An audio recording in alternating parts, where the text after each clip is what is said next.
There's an echo in the background. Hold on.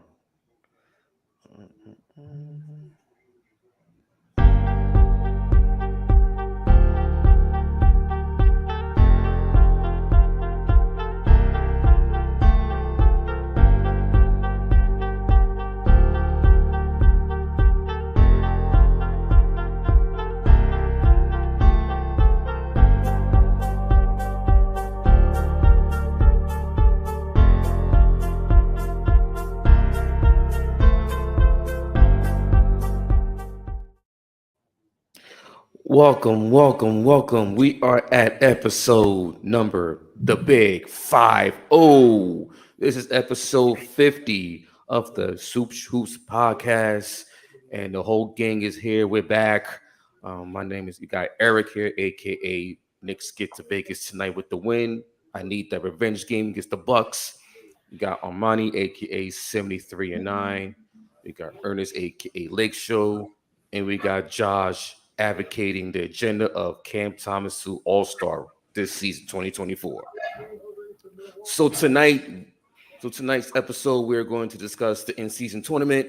We got two more quarterfinal games tonight. We got Knicks Bucks, Lakers Suns.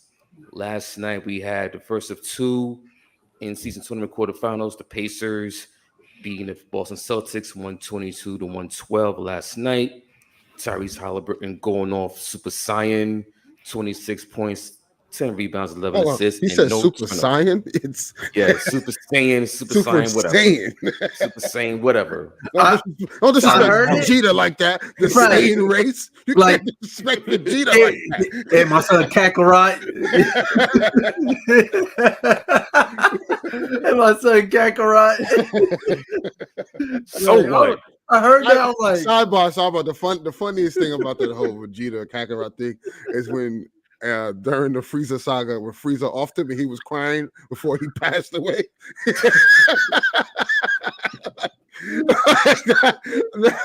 was just hilarious to see that. But yeah. Oh man. So the Pacers, they advanced to the semifinals in Vegas for Thursday's game. The second game, we had the Pelicans and the Sacramento Kings. Pelicans winning on the road last night, even though he had a subpar game from Zion Williamson, 10 points. Brandon Ingram, strong 30 points. You had CJ McCollum come back for his first game since his collapsed lung. Also, you had Jose Alvarado coming back, Najee Marshall coming back. So they had basically all their wings intact together for the first time, basically in a while this season.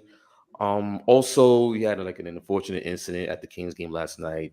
A fan had a medical episode and passed away in the hospital. So condolences to him and his family, to that family. Don't want to see that happen. Don't want to have that happen at any sports arena. But just make sure you pay our proper condolences to the family of that victim. Okay. So tonight, let me get your overall reaction of this whole entire in-season tournament. I know it was when the NBA first announced it, a lot of people were turned off from it because it was labeled as a gimmick. How are you gonna put it in-season tournament within the season? This is not football, soccer. This ain't the European League. This ain't UEFA. This ain't Champions League.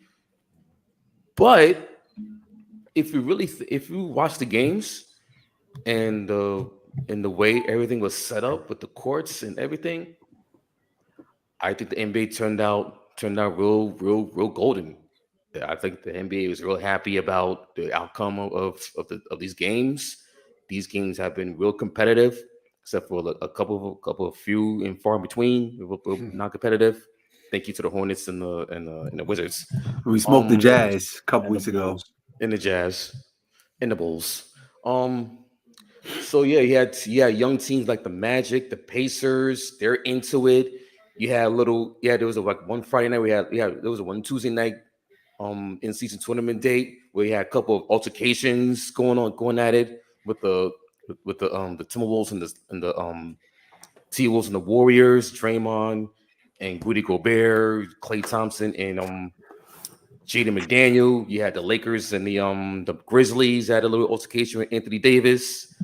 So these games have been highly competitive. They've been highly contested. Games coming down to the wire. If you remember the last Tuesday of the in-season tournament group play, you had teams running up scores to make sure they get the point differential. So to real make sure quick they get before you to continue, the next round. So did does that count in this round too? The point differential or no? No, it's knockout. Okay, It's strictly knockout. Because yesterday, right, Buddy Hill, you a funny guy.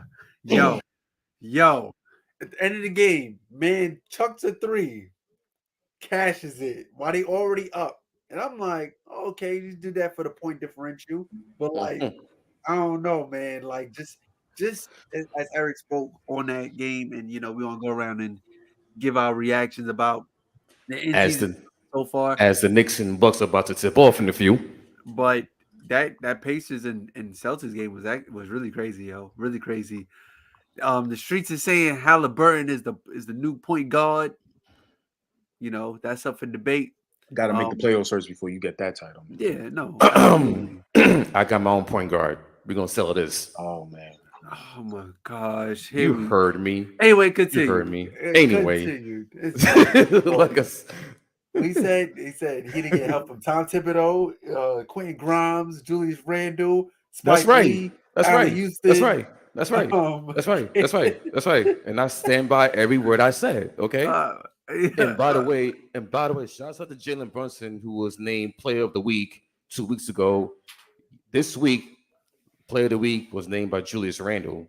So he's not getting the tour dates no more. He's actually putting up numbers. He's putting up decent. He's putting up 25 and 13. Like, he's playing basketball. He's playing real basketball. Right. Takes a while to get used to the the schedule. And plus, you have the ankle surgery and this and that. But okay, now I need to see him really bust out tonight because he's been struggling against the Bucks his last 7 games. Only averaged 13 points, shooting 31% from the field and shooting 16% from 3. They ain't gonna get it done, bro. Okay. So first shot from Lopez, no good. No score, going up. R.J. Barrett to Julius Randle, and off to Brunson, and it's a turnover. Nope, actually no turnover. It was deflected. Brunson layup, good off the glass. So anyway, Armani, what's your thoughts on this on the tournament? So, as a Laker fan, I don't care, man. I don't care about this, man. You care about number 18.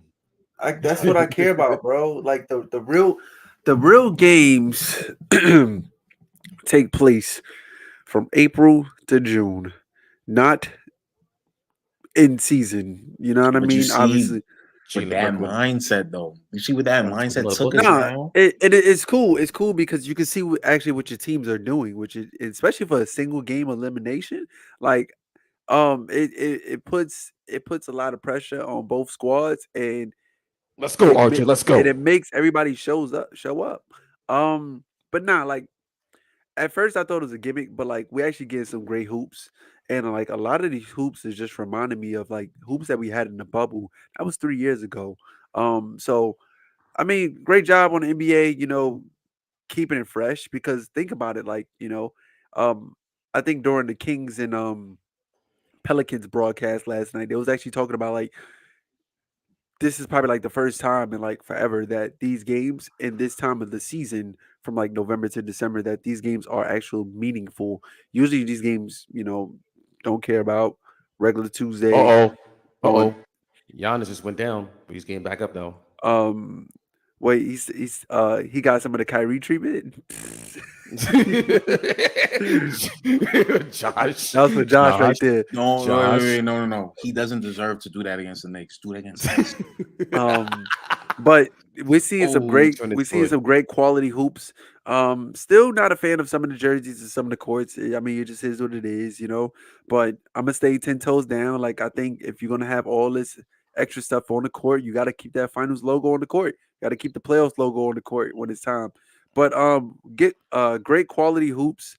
And these dudes is actually playing for something. I thought it was $500K as a team. No?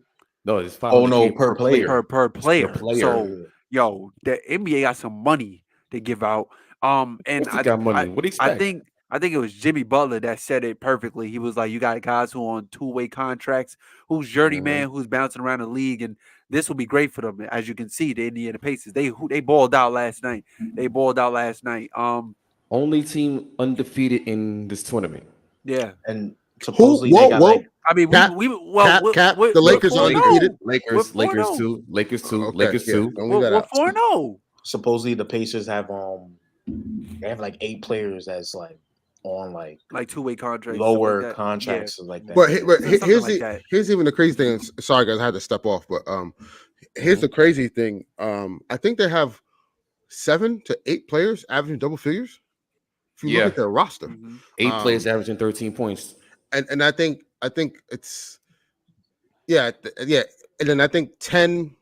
If you expand it, it's like 10 players. I think averaging 10 points. So like, or 10 or above, if you want to put it that way. But yeah, it's the Pacers are a good team, man. Like at the end of the day, we gotta recognize what we're watching. They just got to defensively though. They're definitely. It's a question mark there. They're last in defense and first in offense. So it's like, they're for them to take the next step, right? Especially when they get to the playoffs. If they get there, it's the defense is going to really hurt them if they don't necessarily clean that up. Because yes, offense is great, right? But like you're going to have like in the playoffs where you can key in on Halliburton, like the other guys are going to have to step up offensively, and I don't think that's going to happen in a playoff setting. So, what that lack thereof, the defense is going to have to make up for that. They're going to have to fix that eventually down the line. Yeah, they only have like to be decent. Like Halliburton doesn't have that experience, but it's like 2 guys on the roster that only have like playoff experience. And, right. Bruce Brown and Miles Turner. And Miles Turner's from years ago. Yeah. He didn't even make a deep run in the playoffs. So that was against Cleveland. Yeah. That's a dude I wouldn't even trust. And again, I'm sorry, guys. I'm just trying to catch up because I was off the stream for a little bit. Just in season tournament reactions, just your thoughts. Before you go ahead, I felt like Bones Highland for a while. I didn't know what was going on. I just knew there was games being played, dudes scoring 150 something points like that Hawks and Pacers game that happened a couple weeks ago. I just knew it was like NBA 2K with game sliders all on 100 and the court looked different. I have a question.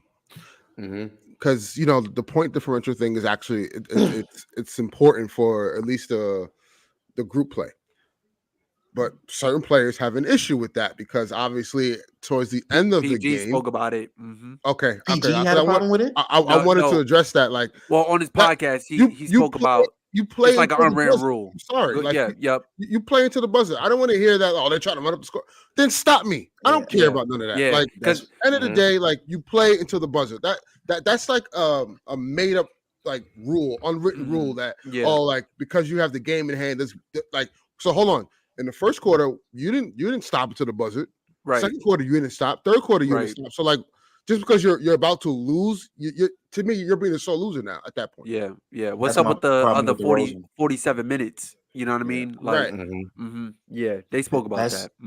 That's my problem with DeRozan. And like, bro, like, you're a very good player, might be in the Hall of Fame, but like, you complaining over that, but you're complaining over a team trying to run up the score, trying to make it in the tournament. But you can't talk to your team when you see Levine going crazy on the sideline, Vucevic doing whatever on it. Like, you care more about the old school way of things. Like, come on, guys, don't run up the score. That's bull and all that. But you can't talk to your team like that. That's crazy.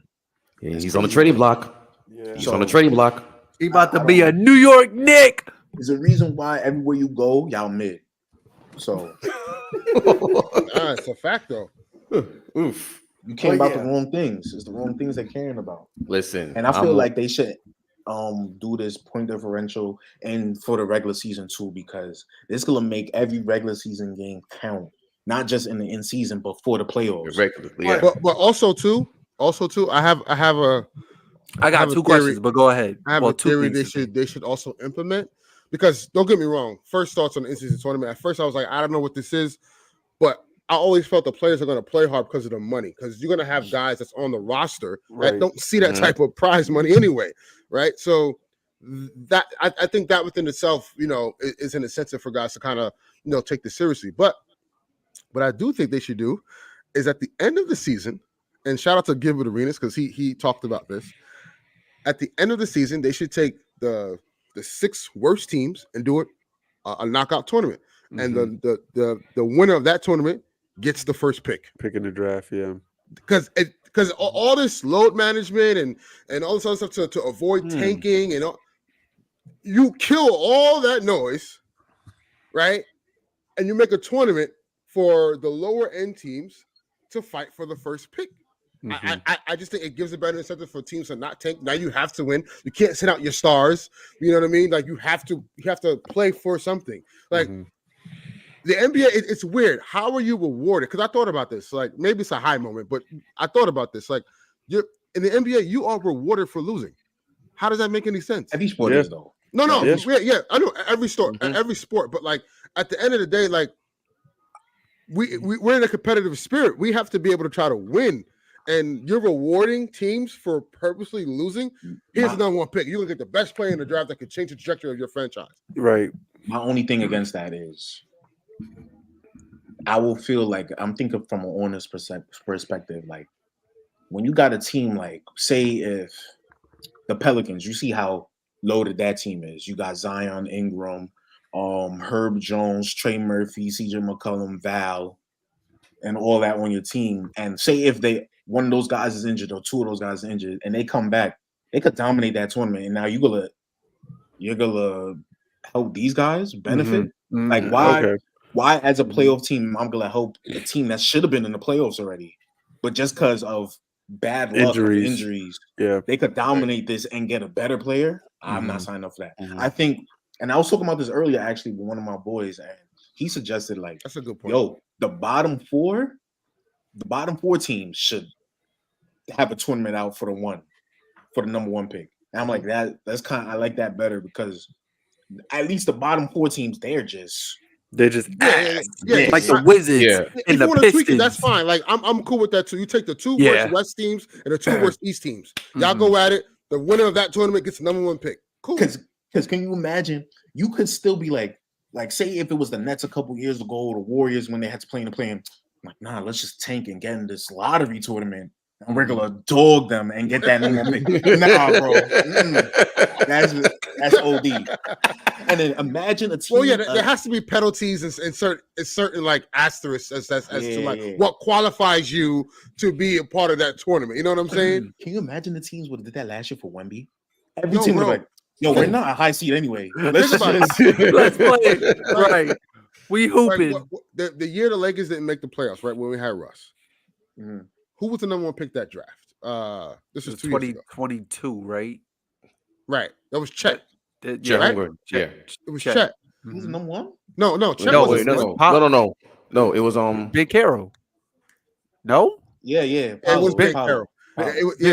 Big Carroll. Yeah. Wait, let me check. Was it Big Carroll? I think it was Big Carroll. It was Ben Carroll. Yeah. It was Paolo and Jabari Smith. And then imagine you said the 2022 draft, right? Yeah. Let me check. It was Big Carroll. It was Ben Carroll. No, it was Ben Carroll. Imagine the Lakers. Paolo Ben Carroll. Yeah. Imagine the Lakers decide, you know what, man? We about to fire our head coach. You know what I'm saying? That's beastie. We're gonna have LeBron. Think this, like I see what you're saying. So like that's crazy to imagine. Or let's just say, you know what? We're gonna lose in the championship game because we'll get the 2 pick and we're gonna just draft Chet. We'll have Chet and 80 together. That's insane. Nah, bro. I can't sign up for that as an owner. I can't sign up for that, bro. That's wild. Because LeBron is already gonna think something like that. Like, exactly. Yeah. Yo, just I need more help. Bro, nah. But one thing I wanted to say was, I don't know, some of the point differential things it low-key confused me. So our last game that we played was against the Jazz, right? When we went up 4-0. And I think the Phoenix Suns was also playing that night. I forget who he was playing, but they were talking about like the different scenarios. If Utah would have won, if Phoenix would have won. But I looked at it like this. We was 3-0 going into that game. And I believe we had the highest point differential, right? Yes. They showed it up in the corner of the screen. It was like plus 40 or something like something like that, right? Because we smoked the Grizzlies, right? Yeah. And then we proceeded to smoke the Jazz that night. So it was saying that if we win, obviously we move on to the next round. But every other scenario had the Jazz or the Suns moving on to the next round. I'm just like that doesn't make any sense. Like we're 3-0 and we had the highest point differential. The only way that I seen the Jazz moving on to the next round is if they beat us and they smoke us by like 40, because we was already up like 40 points. But that was one of the things that was just confusing to me. So and another thing was if we would have lost by if we would have lost and Sacramento would have beaten Golden State by 46, Sacramento would have got the 1 seed in the tournament. We would have got like the 2 or 3 seed, something crazy. And then you just brought me to my next point. That game where the Kings and the Warriors played, pretty much, the Warriors, because that game was the Warriors was up by like 24, something like that, right? Yeah, and then and the Kings proceeded to come back, right? Malik Monk hit a game winner. So pretty much they had it on the scoreboard. If the Warriors would have won by 12, they would have moved on to the next round. But we just knew that game was going to be tight. So pretty much if the Warriors win, the Kings still advance. If the Kings win, the Kings still advance. Like, that's a crazy scenario. If the Warriors had to win by 12 points by or more. 12, and they're up by 24 and they lost. By 24. They do this in soccer though, so it's the same. They just took that. It's an adaptation of it, and that's what they did. Yeah, that was just a little off to me, but like I said, I was like Bones Highland. I didn't know what was going on, man. Yeah, group play was basically group play is like mad popular in the Euro League, so they used the players from the Europe and from those countries, they're used to the group play, like Giannis, Jokic, Luka Doncic, like those players. They're used to the group play because they're used to the point differential, scoring up and all that stuff. Because that's from the leagues that they do that a lot. So it's brand new to the NBA. So like it's gonna pick up steam. So we'll see how it goes down the line. Yeah. So next on the docket, obviously, gotta get into some drama. Article came out from The Athletic that pertains to James Harden, and James Harden admitted that he was promised a max contract from Daryl Morey for the Sixers. And it's pretty alarming in the sense of, is James Harden a max player? No, right? We know that. But also, I can't fault him for feeling a way about Daryl Morey because it's a double-edged sword. You don't take a pay cut. If a billionaire's asking you to take a pay cut, you say no. I'm sorry, that has nothing to do with me. The organization has to figure that out. Right, that's your problem. Right, but also because in good faith between him and Daryl Morey, he decided to take that pay cut, and then on the back end was going to get, was going to get what's the word I'm looking for? Reimbursed, so to speak, on the back end with a max deal, and then that proceeded to not happen. And obviously, his player performance last season didn't help that cause. So, what are your guys' thoughts on the whole James Harden thing? Should he have a right to feel upset? I personally think he kind of does, because you don't promise somebody something and then you don't deliver. Facts. But also at the same time, your contract is performance based, and he has to also come to the realization that that max dollars doesn't equate to his play on the court. So it's tricky. It's very tricky. But what are your guys' thoughts on that? Go ahead, Josh. I feel like you got something to say. I find it very extremely interesting that these so-called stars that were in Brooklyn are expressing their ways of, oh, you're not honoring what you told me. I find it extremely fascinating. Interesting. Very interesting. Right. Listen, I'm hearing it from Harden. I'm hearing it from Kyrie, especially those two. It's just, oh man, I think it's disrespectful that y'all not offering me the stuff that y'all say you're offering me. Meanwhile, Brooklyn, Joe Tsai was offering these guys $200 million. They just don't want to sign it. They wanted to get more money, greed. They talk about greed in the Bible, but let's talk about it another time. But damn.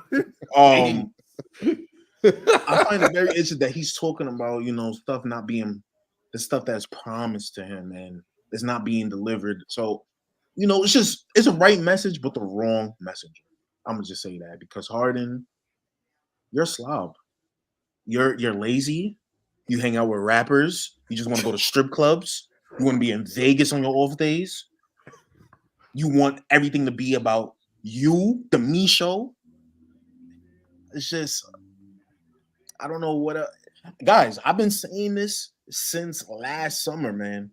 I told you about Harden and Kyrie, and they just show themselves every day, every single day. So you deserve it, Harden. This is karma. Is this working? Is the mic on? This is karma. Meanwhile, ladies and gentlemen, Josh is still scarred from. No. I'm not scarred. I'm not scarred. I'm just loving the karma that these guys are receiving, because you already know in a couple months you go hear Kyrie's story. I can't wait. Right. Wait. It's like, what's crazy? The Dallas Mavericks has been doing such a great job, and it seems like, like as we always say on the show, winning heals everything, right? As it does, right? And just you would think that we was on an 18-game winning streak, we didn't lose all month, and Kyrie acts out. Just like it's been real quiet in Texas. It's been real quiet in Dallas. It really has. It's been real quiet. So we just waiting for Kyrie to start shaking things up again. You know what I mean? Like, listen. Mark Cuban couldn't handle. This is not. I'm sorry. I didn't mean to jump. I'm sorry. I'm just so passionate about this. Mark Cuban couldn't handle being the owner with Kyrie in the building for a couple months. He had to sell. Oh, come on, man. Come on. Back to Harden, though. We're not gonna make this about Harden.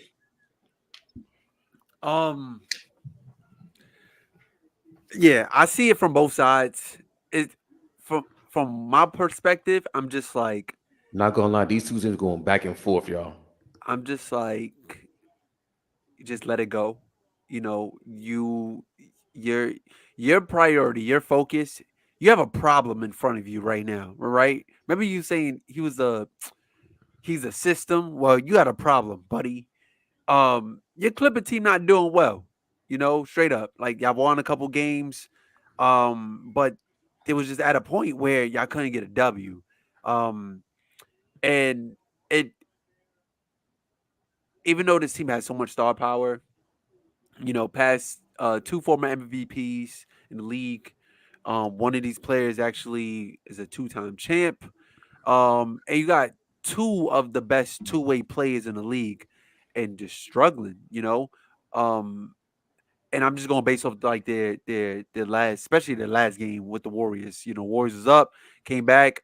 PG hit that game winner, but something is off about this team.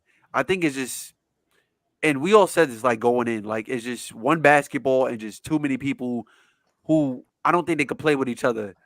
Yeah, I ain't gonna lie, Eric. I just seen that little. Well, I don't know if your TV had it down, but I just seen that little push off by Julius Randle. I see you over there cheesing, man. But nah, yeah, I think Harden just need to let it go. Like, phase is over. Worry about your Clippers. You know what I'm saying? Y'all projected to win a championship with this team that y'all have, but it's not looking like it. And yeah, I would be mad too. You promised me something, right? You're supposed to be my dog, and then you switched up on me. So I would definitely be mad, Yeah, but let it go. Let it go. Go out there, hoop, Yeah. That's what they got. I think the Clippers biggest are issue, ass though. Let me the just throw that issue in there. Clippers are ass. Eric, go ahead. You could drop your thoughts. I'm sorry. James Harden. This story never ends. Never ends. Never ends. The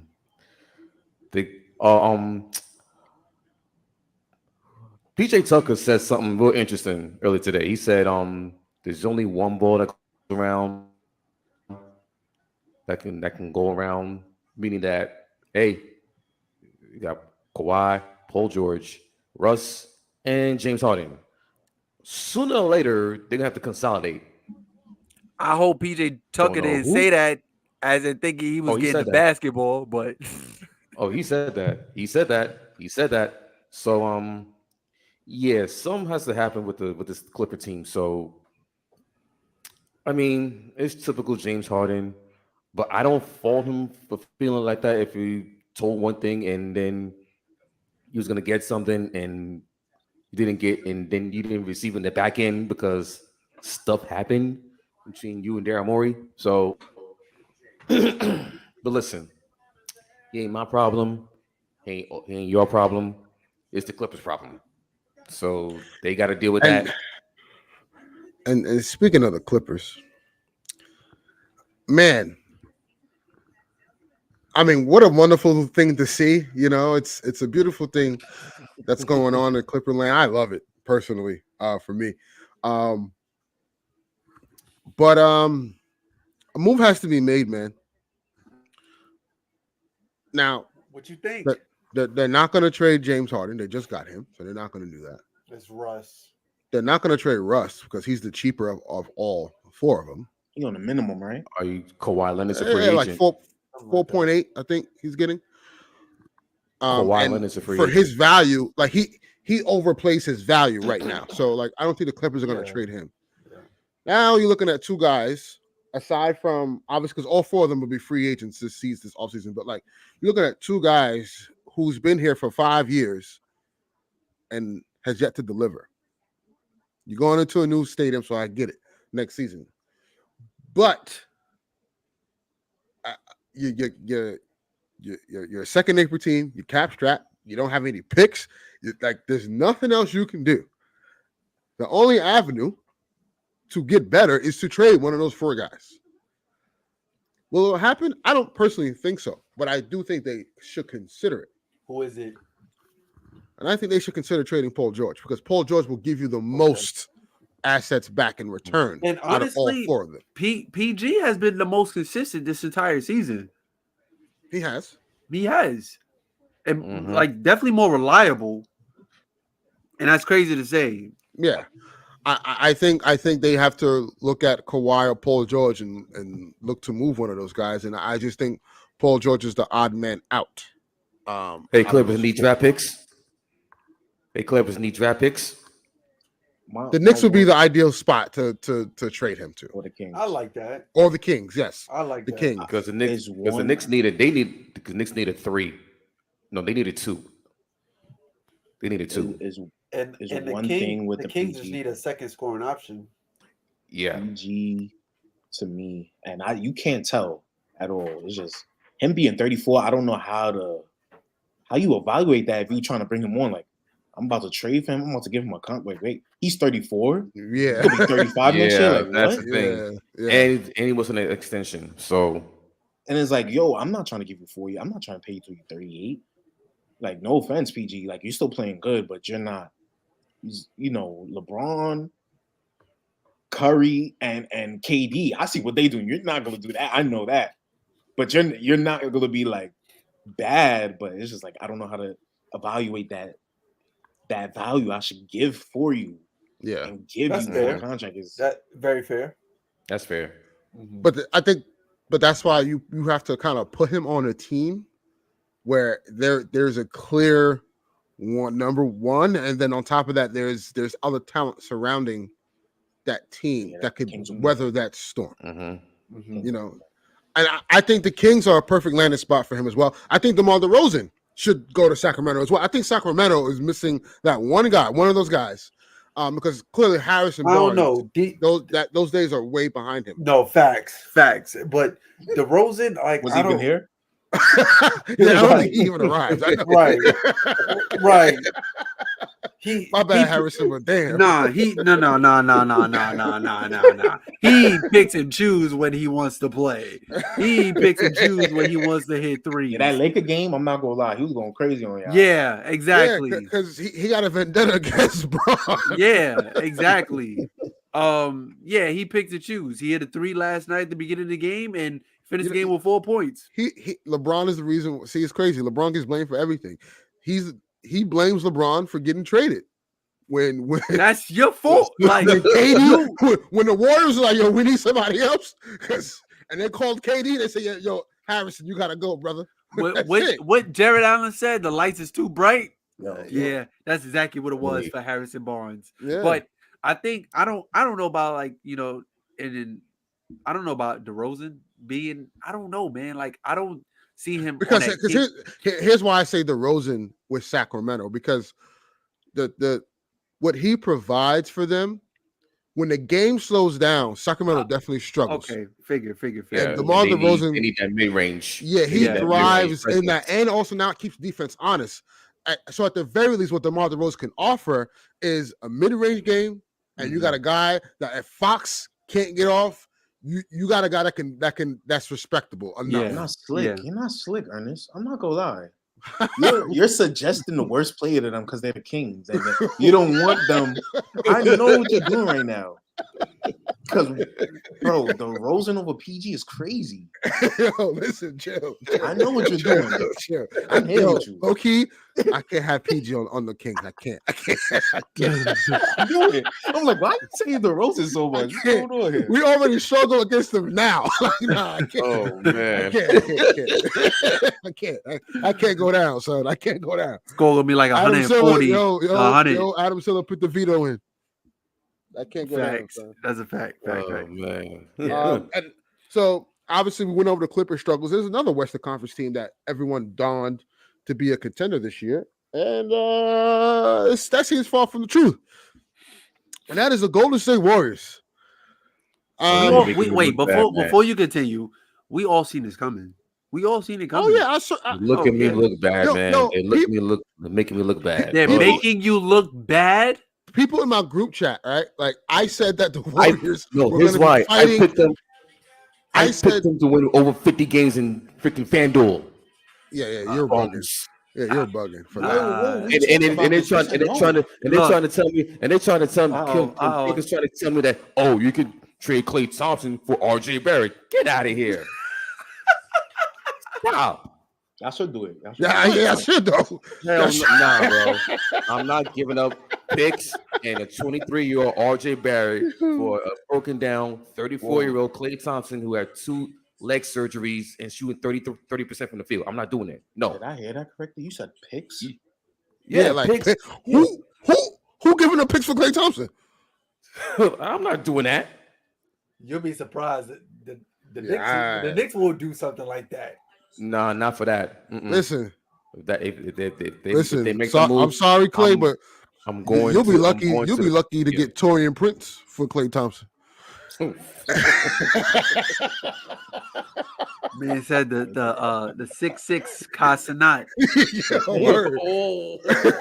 But no, it's funny because like during the beginning of the year, I said that yeah, Angel. Yeah. I mean, what do you mean Angel, trash? What do you mean trash talking? We're not talking trash. This is the reality of the team. Right, exactly. Like, what are we talking about here? Listen. Okay, we get it. You guys beat a 7th seed and an 8th seed to win the chip. Here we go. I understand. I get it. I get it. I understand, Angel. It's okay. You guys have the best player in the world. Are you happy now? Now, onto the subject. Don't listen to them, Angel. During my group chat, like I literally said that I said the Warriors gonna be fighting to get in the play, and everyone looked at me like I was a hater. Like, oh yeah, I'm like, no, like they're fighting to get in the play. They're not better than last season. They got worse. On the same page. Oh, okay, cool. All right, no, so we good, Angel. My bad. I kind of take it back. I kind of take it back, because you did be the 7th 8th seed to win the chip. Anyway, but, 2 8 seeds. Wait, 2 8 seeds to win the chip. But let's not forget that. But I said this. I said they when they traded Jordan Poole, I'm like, I get it. They traded Jordan Poole, and Draymond got some nerve talking about, the locker room feels a lot more better now. Like, That's dude, you caused that issue last season. Like, stop. Right. But what they traded for, like, you didn't get back the 20-point production that you missed out on. So it's like, and I was telling Cass, like, as bad as Jordan Poole looks now, right? He looks this bad now because he's supposed to be the guy, and it's easy to scheme for him. It's harder to scheme when he's playing with Steph Curry and Klay Thompson. Mm-hmm. Mm-hmm. And I said Jordan Poole covered up a lot of Klay's flaws last season. Mm-hmm. A lot of people didn't want to hear that stuff. Yep. Mm-hmm. But I'm like, he did. And he was the second best offensive player that they had last year. Mm-hmm. They didn't replace that production. They replaced that with Chris Paul, who is now hurt. They are going to be fighting for a play-in spot this season. That's just what it is. Mm-hmm. And I don't see no way out of this situation right now, because personally, I think they're committed to those 4 guys. Mm-hmm. Well, to those 3 guys. Yeah, way too long.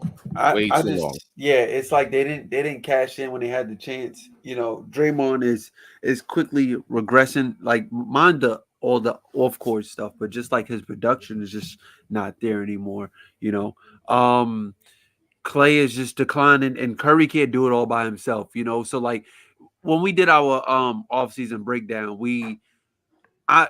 even though like I had my thoughts about the Warriors, you always got to think in the back of your mind, like the Warriors always have something up their sleeve, but this time they guessed wrong. Nothing's going to happen with Chris Paul. I guess they seen it as having another playmaker on the floor, but then they didn't fix the issues that they had last season, and that's their depth, and that is the height, right? They don't have that. After Kevon Looney, like after he sits down, who do you have? Dario Saric? Like, excuse me?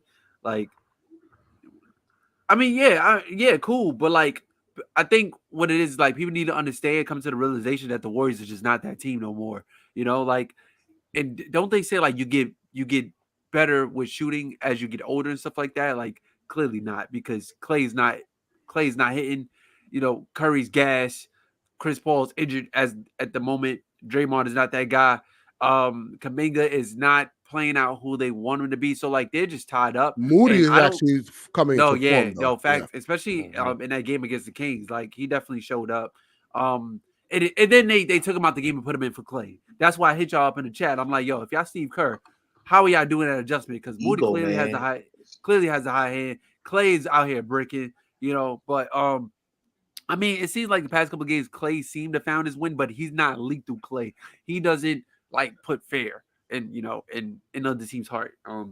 But I just think the Warriors ran its course, is over, and they put themselves in a situation where they're stuck. I don't see how they get out of this situation.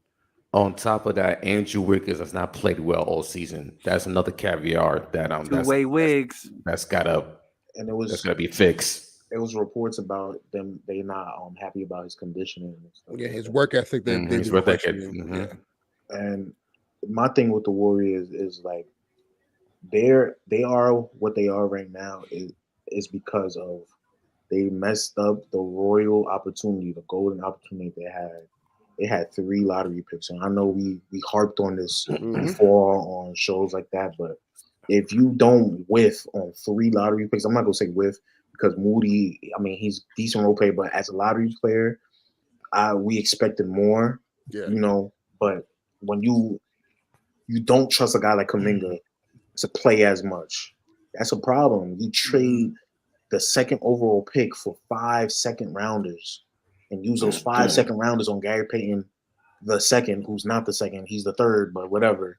It's like, yo, bro. But then on top of that, you had him on the squad. You let him walk for nothing to trade him for assets like that. Yeah. That doesn't make any sense whatsoever. Bad asset management, but that's also, you did it to yourself, because they was talking all that stuff when they was winning with light years, and in reality, y'all not light years because y'all couldn't even find out who to draft, who to keep on your team, how to asset manage your team, and it's all done. It's all done. You traded Poole for Chris Paul when you could have got OG.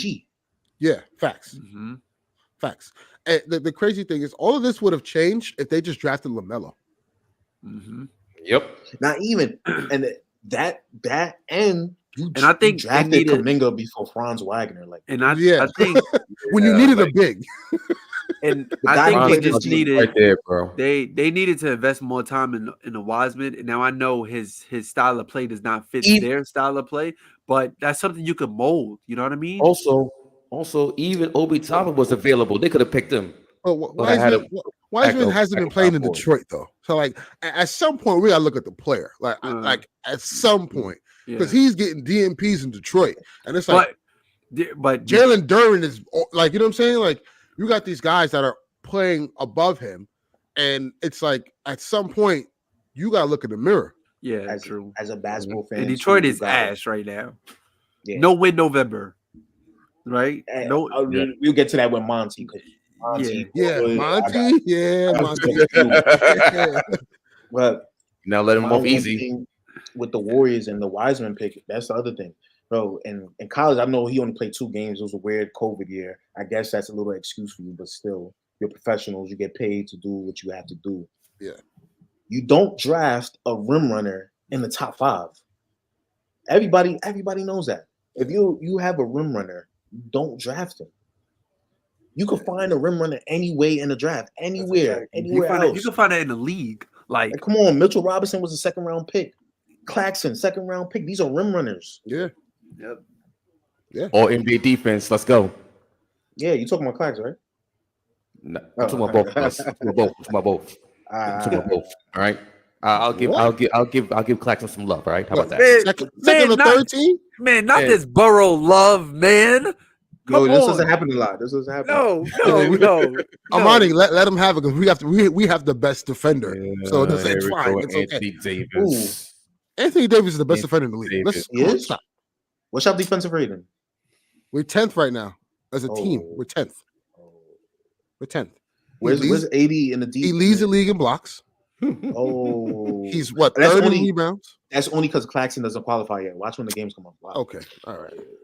He didn't. All I know is my center has more offensive rebounds than several teams in the league. So yeah, the Lakers are one of them. That's not the Lakers are one of them. That's offense. It's not defense. Sorry. We lead the league in rebounds. Can we talk about that real quick? Yo, the Nets lead the league in rebounding. I am flabbergasted. Sorry to hit this with a curveball, but that was I couldn't believe that stat. We lead the league. The Nets. We needed this since Sean Marks became the GM, and we finally did it 10 years later. What is going on? We don't have no extra bigs on this team. It's just Dayron, Nick Claxton, and Mikhail. Wait, since you're speaking about the Nets, right? What happened to Ben Simmons? Thank you. Listen. Thank you. Can we talk about that, please? Be real with y'all. And can we talk about that, please? People made fun of him, said, "Oh, he's lying and all this," but this man body's really failing, guys. I said it. I said that was your job. That's your job. It's not my job. That was your job. Back Do your injuries. Job. I'm just look. Back injuries are very serious, and do your job. It's sad to say this might be the end of Ben's career. Bro. I don't want to wish it or any way. Like this is I troll a lot. You know I hate basketball wise, Kyrie and all them guys. But I troll a lot. But this Ben thing, I think, is the same thing with Darren Williams. I feel like this is the same thing that's happening to Ben. It's sad. I mean, it is because back injuries are no joke. Yeah, they're really no joke. But speaking of back injuries, Bradley Beal has started his ramp-up process. The goal for him is the goal is for him to track toward a return soon, partially over the next 10 days. So we'll see. What happens. He has with him. 3 ramp-ups already. It is that's been 3 ramp-ups. I mean, it is a red flag for sure. But again, we'll see. Yeah. We want to wish the best for Bradley Beal in hopes that he is healthy. Y'all think he cooked? He looked good out there. I'll say that. He looked good out there. I thought he was going to look worse. Yeah. But since he looked good, I'm not going to say he's cooked. Okay. Yeah, I don't think he's cooked. I mean, now I want to get into obviously a quarter of the season has come to pass, and I want to talk about what are your most surprising teams and what are your most disappointing teams thus far. For me, I'm gonna start disappointing teams. The Chicago Bulls. You really disappointed? Because I didn't think they were going to be this bad. You know what I'm saying? Like I thought they were going to be, middle of the pack, bottom East team, but like this bad is kind of absurd at this point. I know you don't want to hear it, but anytime a clutch client is on the team, it's going to get ugly. Wait, say that again? Anytime a clutch client is on the team, it's going to get ugly. It's going to who? It's going to get ugly. Ugly. Oh, I mean, Zach LaVine is making this very ugly, man. He is. He is. You could tell he's not even trying out there some games. I'm like, come on, Zach. He is. He definitely wants out. To where? I mean, we've heard rumors about his choices, so to speak. Sacramento is one. Obviously, the Laker ties is there. Miami could be a destination for Zach. Obviously, the league, half of the league can't be traded right now. You got to kind of wait till like December 15th. Around 40 to 50% of the league could be traded. In January 15th, about 85% of the league could be traded. So, I don't think the Bulls will make any moves until then.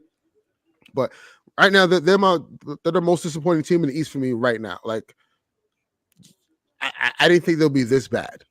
That's just me. And then the most surprising, I'm gonna have to say, I thought the Magic were going to be good. I said that at the beginning of the year. I didn't think the T-Wolves are going to be this good this early. Now, it could be a fluke, right? Down the line, it could even out, and they'll come back to reality. But they're my most surprising team as right now thus far. That's fair. That I think the transition between I was listening to Jeff Teague's podcast a couple days ago, and he was just saying like from somebody like from Cat's perspective, right? He came into the league and he was the number one pick, right? Because D'Lo was number 2. So it was his team for a while. Then I remember Wiggins was still on the team. Then Jimmy Butler comes in, right? So then you got Jimmy, Wig, Cat, Teague on that team, right? So now it was more like Jimmy's team because Jimmy was still proving his point that he belongs in the A. Then Jimmy gets traded. Jimmy get traded to Philly, right? He got traded to Philly. Traded or he left? He left. So he got traded. He got traded. No, yeah, he got traded. Yeah, he got traded. He got traded to Philly. So now, right now it's back to Cat's team, right? Wait, Julius Randle 7 for 7. Yep, 16 points. Nah, it's crazy. Okay, he hooping. No more tour dates, man. So now it's Cat's team, right? And then you draft Ant-Man, and then you bring on Gobert. So all this pressure's on Cat, and we seen that Cat does not show for like big moments and stuff like that. So now for the past 2 seasons, we've seen the rise of Ant-Man, and now we're just coming to understand that it's Ant-Man's team, and I think he's understanding and accepting that role. That's why I believe the Minnesota Timberwolves is succeeding right now. But if I had to go with surprising team, I'll go with Philly. Just because they're able to withstand the whole James Harden thing and still playing great basketball. Tyrese Maxey has had some great games in like the past month. That's something I didn't really see coming. Good defense, Randall. I didn't see this coming at all, especially like from their depth, their role players. Like I didn't really see them helping the Sixers out, but Embiid is playing some great basketball. He's like what number two in like MVP ranking right now. And Maxey just playing out of this world right now. So just to be able to withstand all of that stuff that is going on.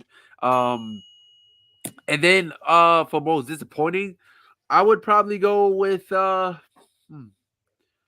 I don't know. I'll probably go with Cleveland, yo. Like just not just there. You know what I mean? And you would think they would have learned something from last season. And the time is ticking for Donovan Mitchell. You know, if it's not getting done this season, then I believe he's gone. You got Darius Garland, Donovan Mitchell, Jared Allen, and Evan Mobley, and like this is Both a of year those that centers not better than Mitchell Robinson. yeah, good, yeah, absolutely. I agree with you on that, and I just hate that Mobley's not taking his leap. Like, what's up with you, bro? You supposed to be the second or third player on this team, and you moving like a rim runner, bro. You moving like a rim runner. Um, and like I said, you would think they would learn something from last season, especially when they was the favorite to beat the Knicks. And it's just like just nothing is going on right now with this team, with the Cavaliers. All right, so for my surprising team, um, my surprise team, I'm gonna say the Magic. Um, I I knew that they last towards the end of last year they finished up strong. I didn't see this team like starting off where it had like this 9-game win streak. Julius is Number one in 8 for 8. number one in defense. Um, beating teams left and right at down in Orlando, beating Boston, just beating quality teams. And I didn't see anything of that coming. And Julius Randle just hit a 3. He's hot, 8 for 8. It's a 2-point Bucks lead over the Knicks. Anyway, so yeah, I didn't see that coming. 14-6 start. I still see him as a play-in, but they can like if they can like keep this streak going, they're gonna fight for a top 6 spot. So you're gonna have a lot more teams contending for a top 6 spot. So let's see how I want to see how they fare come January and February. You know, the dog days of the season. You know, an All-Star break, and then if they're in it, March, because that's when teams start ramping it up for the run to the playoffs. I want to see how they respond to that pressure of getting into the playoffs, winning meaningful games in March, in April, and then see how the young guys mature and play in that environment. Because right now they're playing well. They're playing really well. They lost their last game against the Nets, ironically, who had the 9-game win streak. It was the last team they lost to, the Nets, before their 9-game win streak. So I'm interested to see how this Magic team evolves throughout the season, especially towards the middle of the season and also going towards in March. My disappointing team. My disappointing team.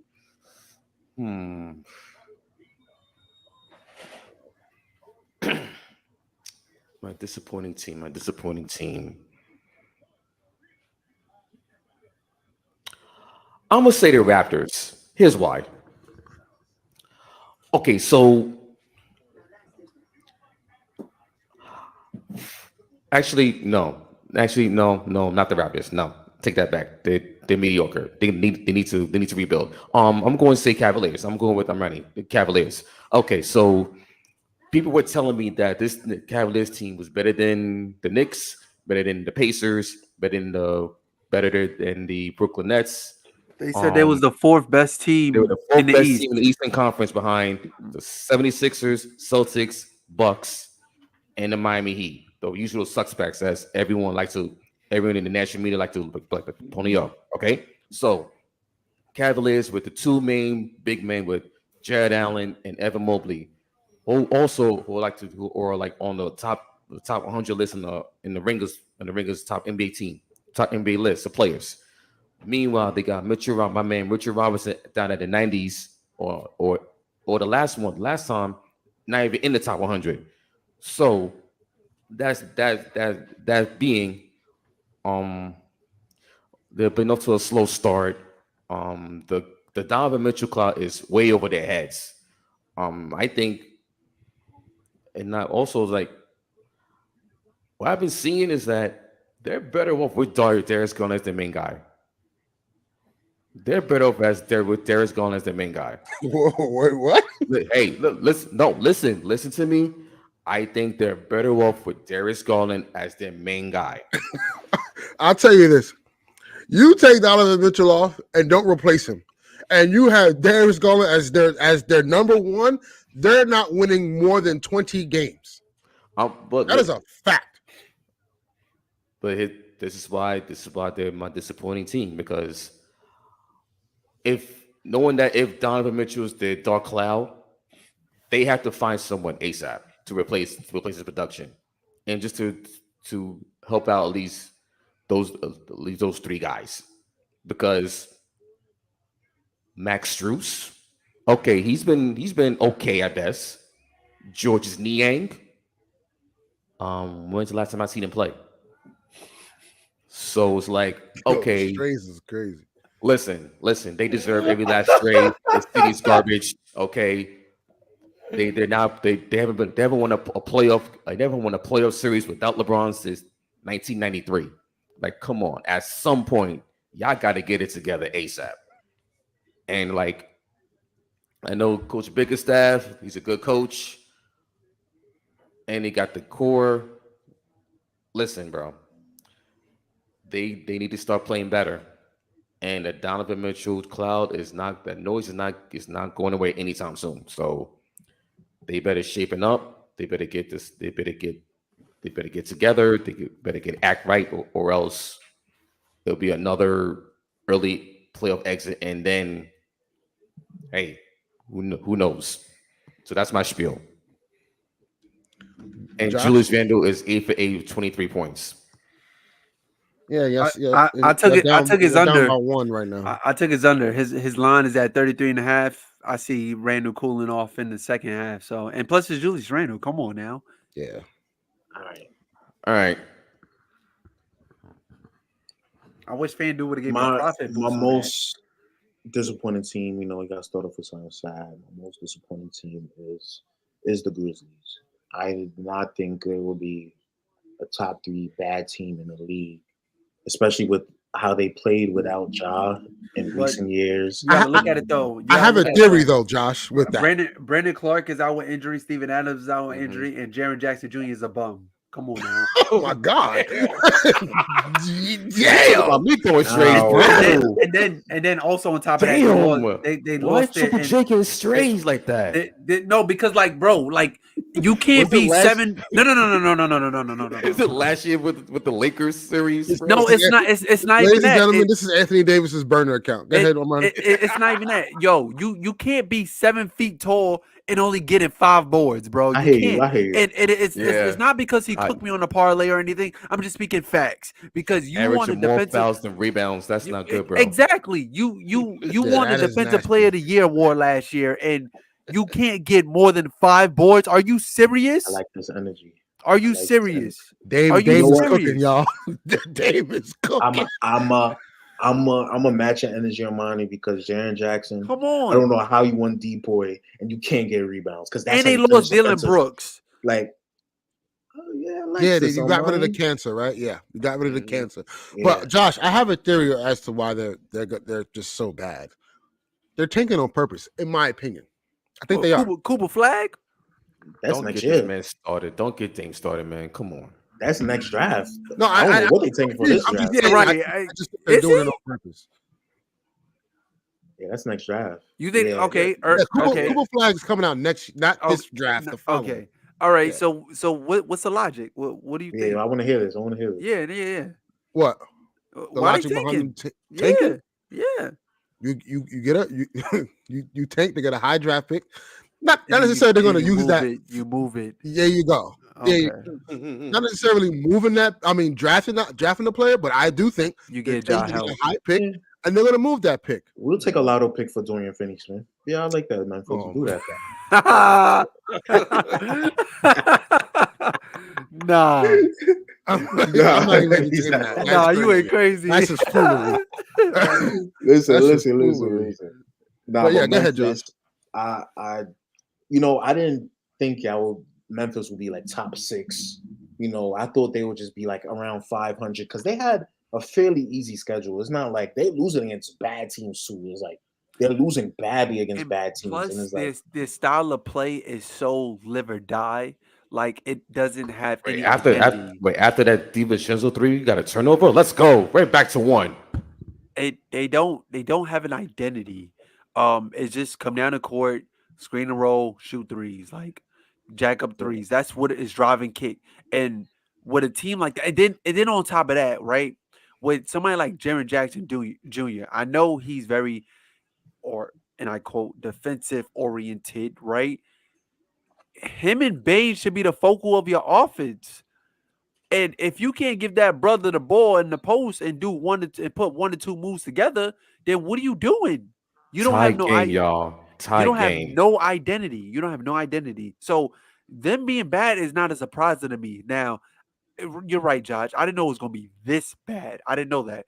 But you got to look at it. Like, Brandon Clark is out with Achilles. Steven Adams had leg surgery or knee surgery. Mhm. John Morant is coming back in 2 weeks, right? Yeah. Yeah. Ooh, and that's gonna be pieces. Boom, That boom, game's boom, against boom, the boom, boom, boom, boom, boom. Hey man, hey, Ja gonna put on a show. What's up? Yeah, but yeah. When the guns come out, Oh, come on, bro. Come on. Come on, man. Come on. But Guns and Roses, Guns and Roses. Wow. But and then you mentioned Derrick Rose, and then it's like, and then you got Marcus Smart, yelling at his teammates. So it's just all over the place, man. Like, you're right. I didn't know it was gonna be this bad. Julius Randle was scoring, yo. Man, that's it's a big game he's scoring, but yeah, this Grizzlies team is all There's over no the place. defense. Man. It's 70 It's 70 all over points, the place. bro. Like 140 points. Excuse me, 144 points between two. Come on. Two of the best. Yeah, the Bucks can't defend. Wow, Well, the Dame Bucks just can't hit a 3. Bucks can't stop no one. Yeah. That's the Whoever thing. took the alternate on points, I'm sorry, bro.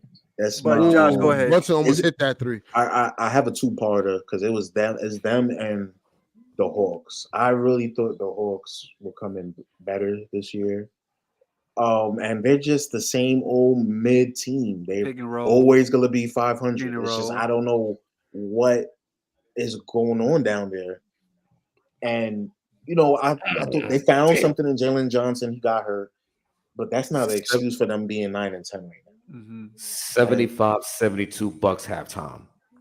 So it's gonna be a back and forth burner. And the most surprising team, I'm gonna say, I'm biased.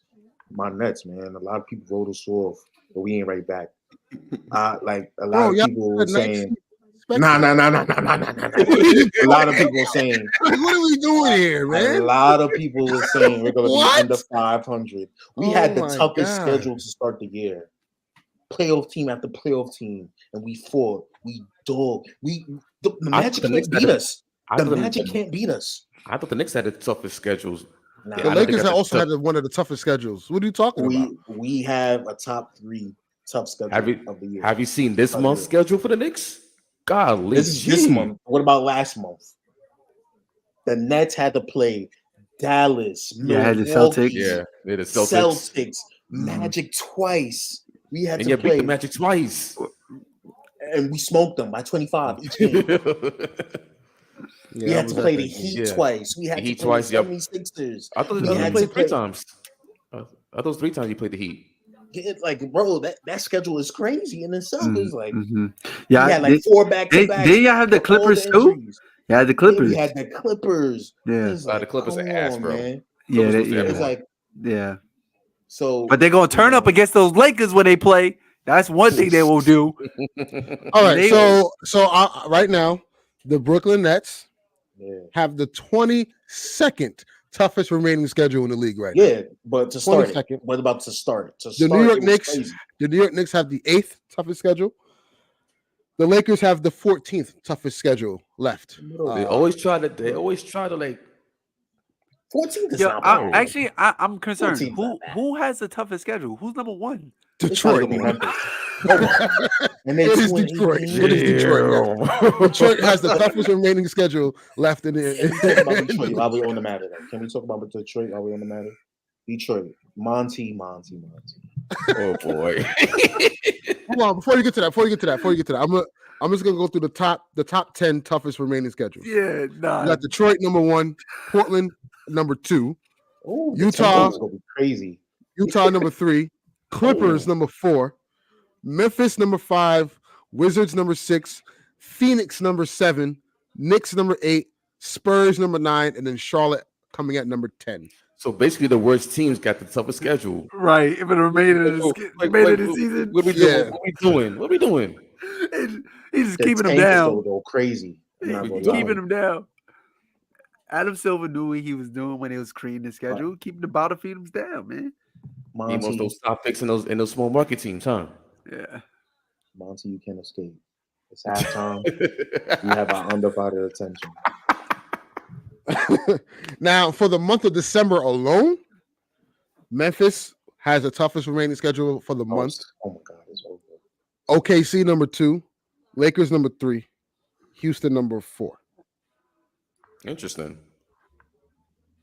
And then number 5. No, I'm sorry. Actually, my bad. That's for the West. I'm sorry.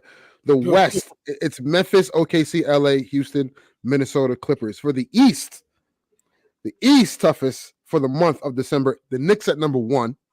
I knew it. Washington, Charlotte, Detroit, Cleveland, Orlando. Wait, so we get the toughest schedule, and then it's all bottom feeders. No, but here's the thing. I think y'all toughest schedule is because y'all in the tournament. I think it's on the tournament too. Like they add the tournament in the factor. Because if y'all win, y'all have to play the Bucks. Y'all played whatever Pacers. The winner, the Pacers, and then after that, you got to play the winner of the West. Yeah, and then we go on a road trip after after they come home from after this week. Monday they have the home against the Raptors. Then they go out west. Jazz, Clippers, Lakers, Suns. But I think then also they play the Bucks, and then on top of that, they play the Bucks 3 times this month. Tonight, the 23rd, and Christmas Day. And they play the Magic. And they play the Thunder. Y'all play the Bucks on the 23rd and Christmas Day? Yes. No escaping. Jeez.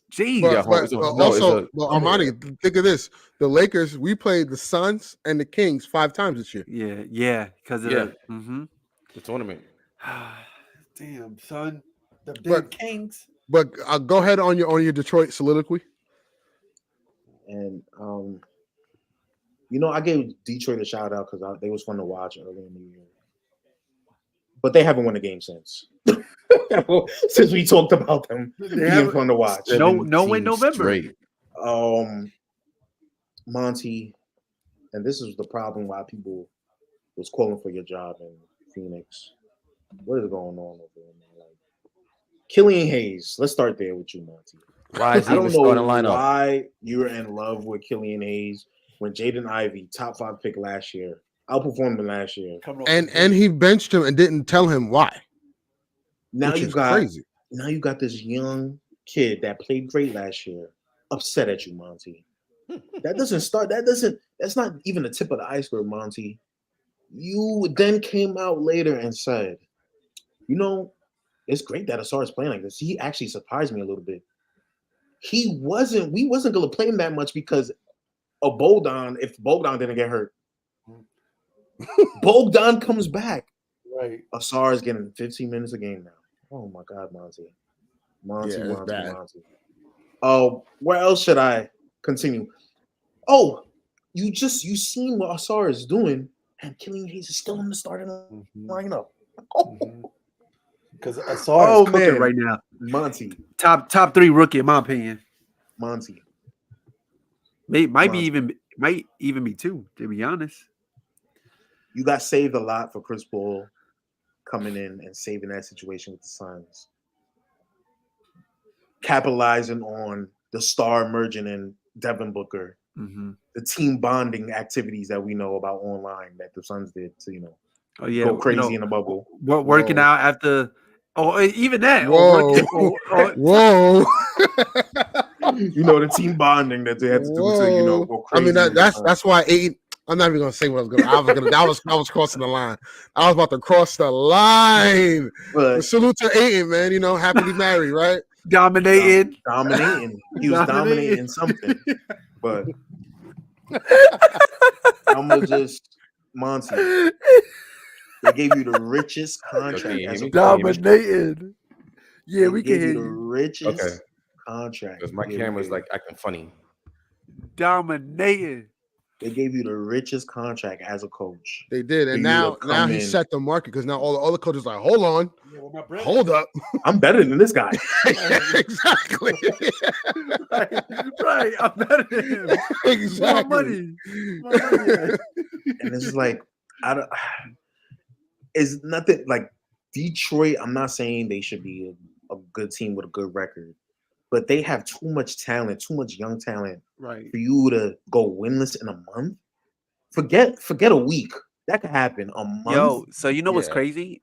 Somebody retweeted it. During one of his runs with the Suns, they had a month where they won. They didn't lose in November.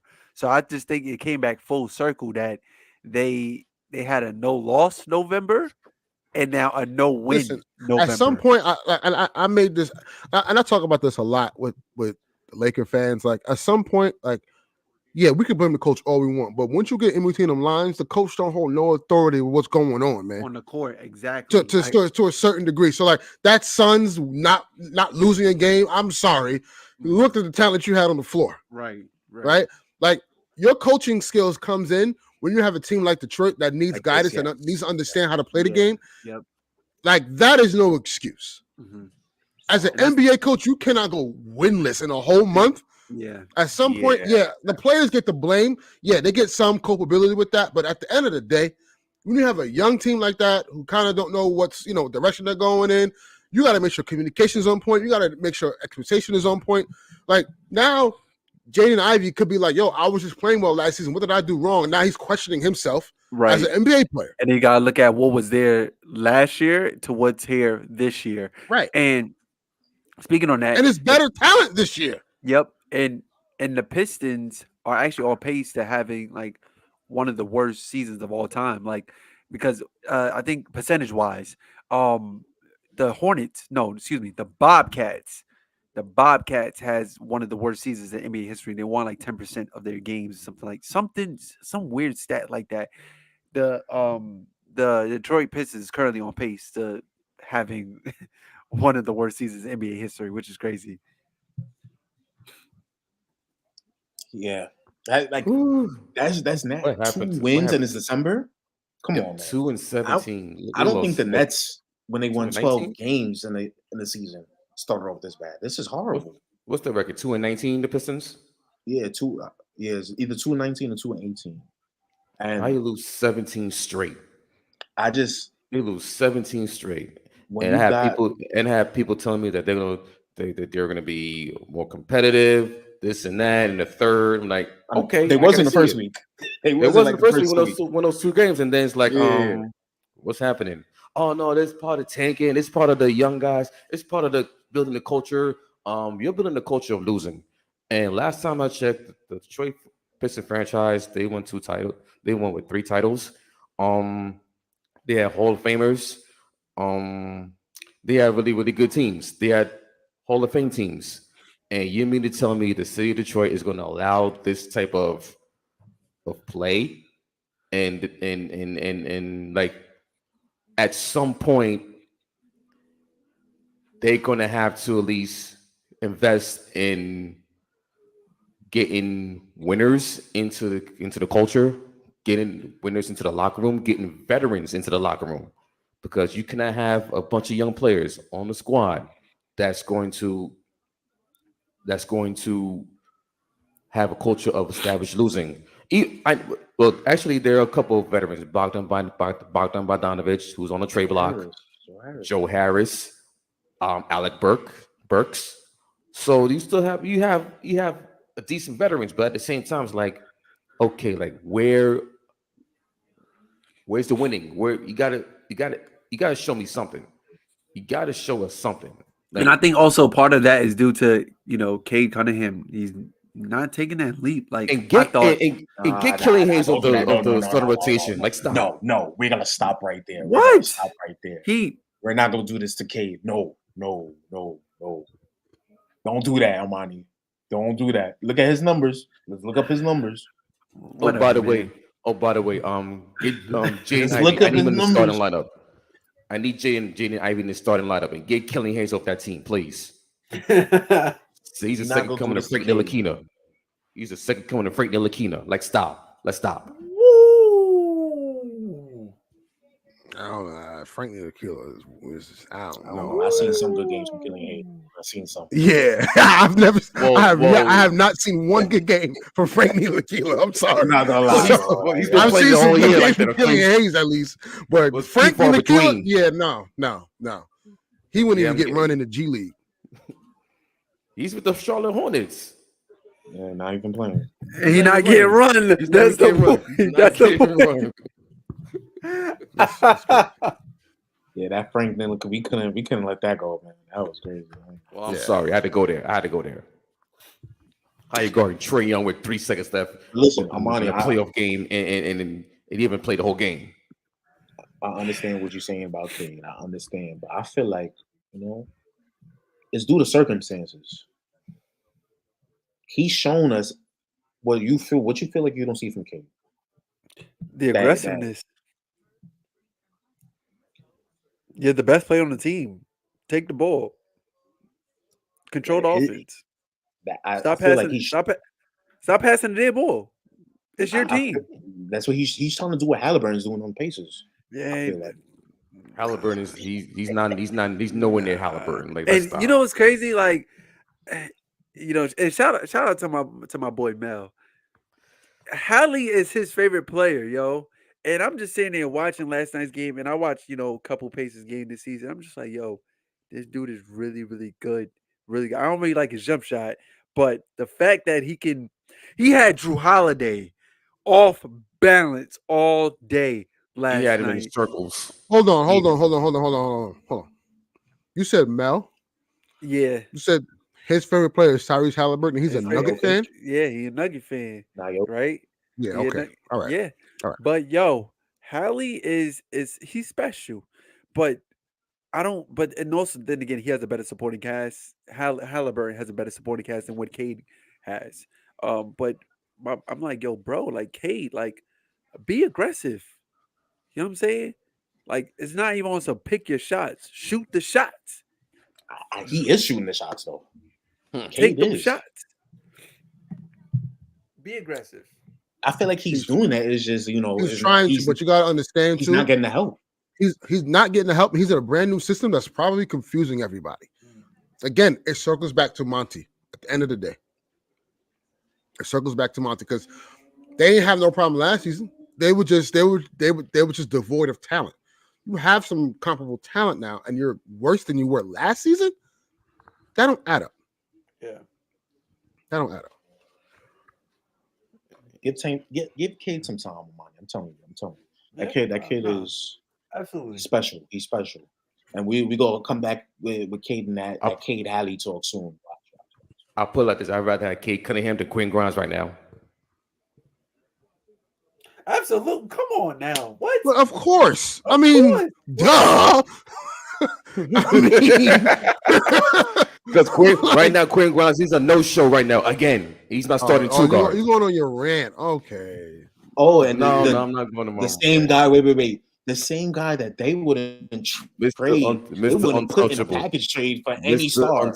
Yeah. That Quentin Grimes. He's untouchable. Yeah. Get some crock of shit. Get out of here. You want family? You want 10 first-round picks? Like, bro. Yeah, you want Quentin Grimes too? Nah. Deal done. No.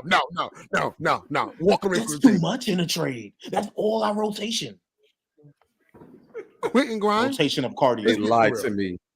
Let's be man. Quentin Grimes wouldn't even start on the Nets. Thank you. He wouldn't. He knows it. He knows it. Yeah, exactly. He will be a third string on the Nets. Let's be real, because Lonnie Walker. That's a fact. That is a fact. All I gotta say is you're welcome. Thank you, Lakers. Thank you, Lakers. Yeah, you're welcome. You're welcome. You're welcome. You're welcome. We finally got one on y'all. We finally got one. I mean, the D-Lo one was kind of. No, we got two on y'all. We got D-Lo. D-Lo was good. D-Lo hooped. He was an all-star that year. Come on, man. Got y'all to the playoffs. Come on. A great mirage to get KD, right? But I'm about to say good looking on taking that mask off. You know what I mean? Like we needed to get out of that. Man. So that's fine. Good question. Speaking of this, since we on the topic real quick, I don't appreciate y'all for Brook Lopez. I don't. I mean, that's y'all fault. Y'all should have known LeBron is coming. Y'all should have known LeBron is coming. Let's keep him. That's on y'all. Mm-hmm. He's the perfect center next to LeBron and AD. The perfect center. That's y'all fault. That's bad management. And he wasn't treated too nicely in LA. He really wasn't. Yeah, true. Yeah. So I want to ask you all this question. All right, so we're in the 20 game sector of the season, right? Which team do you think needs to start thinking about rebuilding? What team that needs to start Chicago. doing what? That needs to start doing what? Rebuild. Chicago. Rebuild. That's come on. That is the most obvious team right now. Is Chicago. Yeah. Because like all the other teams, right? Eric, you mind pulling up the standings again? It's very close. It's extremely close.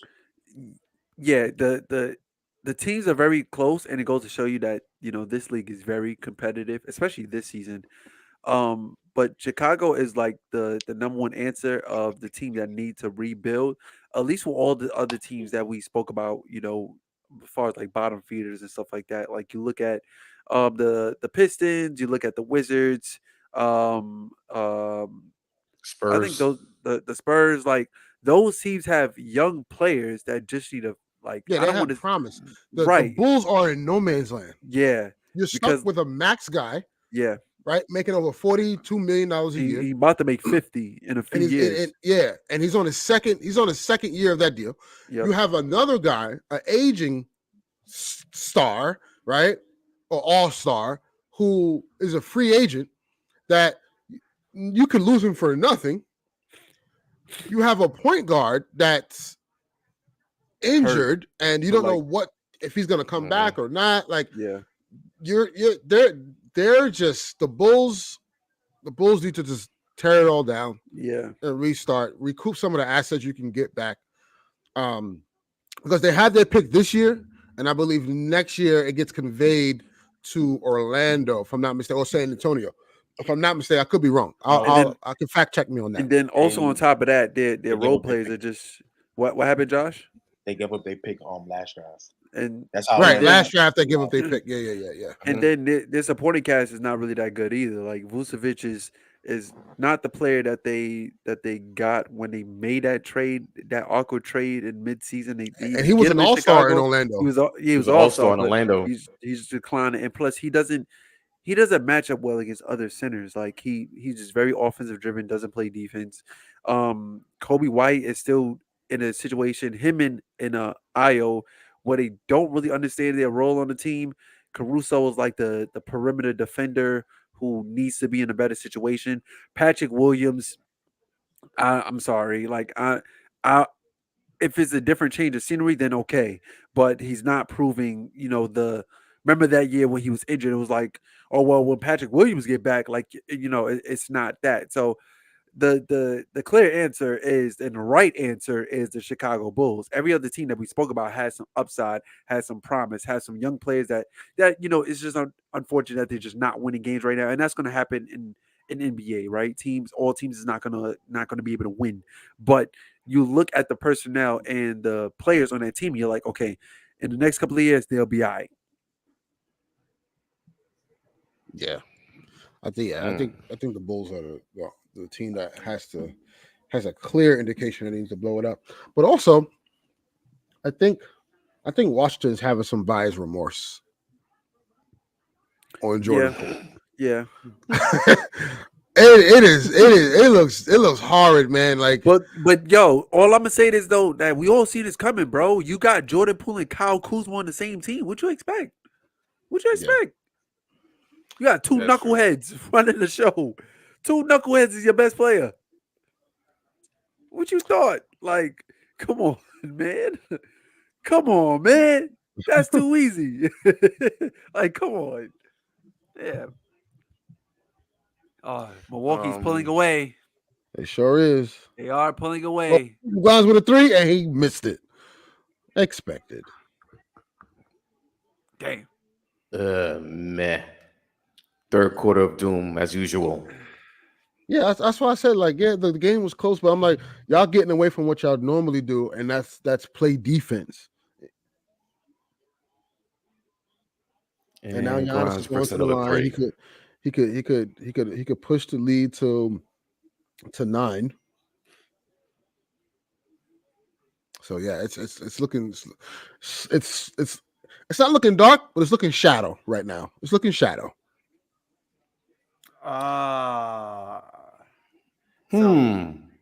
Okay. How do we even tackle this one? Ernest, check your phone. How do we even tackle this one? Oh man. How do we even what is the streets calling him? P. Giddy? No, it's R. Giddy. Yeah, I heard P. R. Giddy. Yes, it's R. Giddy. Yes, yeah. How do we even? Josh, where you at, man? You need to go high, Josh. Right? How you gonna send that in the chat and then not say anything, bro? Like, come back, like. Right. This is your topic, yo. This is wow. RJ Barrett just hit a step back mid-range air ball. Josh, where you at, bro? Because you getting me mad, man. You can't just put this in the chat and walk away. I don't know. I don't know. Okay. Let's wait till Josh gets back before we address that. Yeah. Is Tyrese Halliburton? Is he a top 5 point guard in the league right now? Let's see. You got Dame. You got Luka. Dame, Luka. Are we counting Ja? Ja's a point guard. Yes. No, I mean, yeah, because no, I was saying that because he's not playing right now. That's what I'm saying. Ja.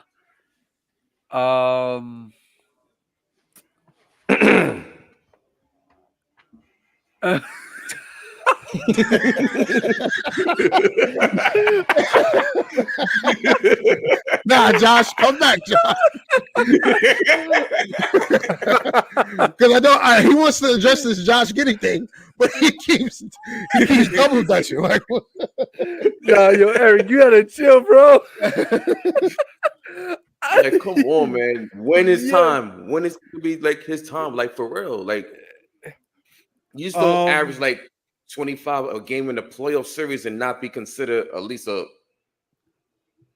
one of the top 5 point guards in the league. Like, what are we doing? Like, you know, you talking about Brunson? Yeah. Oh, and then and then 2 years, like not last year, but 2 years ago, when Luka went out against the Jazz, yo, man, he cooked the Jazz. He cooked Donovan Mitchell back to back here years. We go. Here's a real question.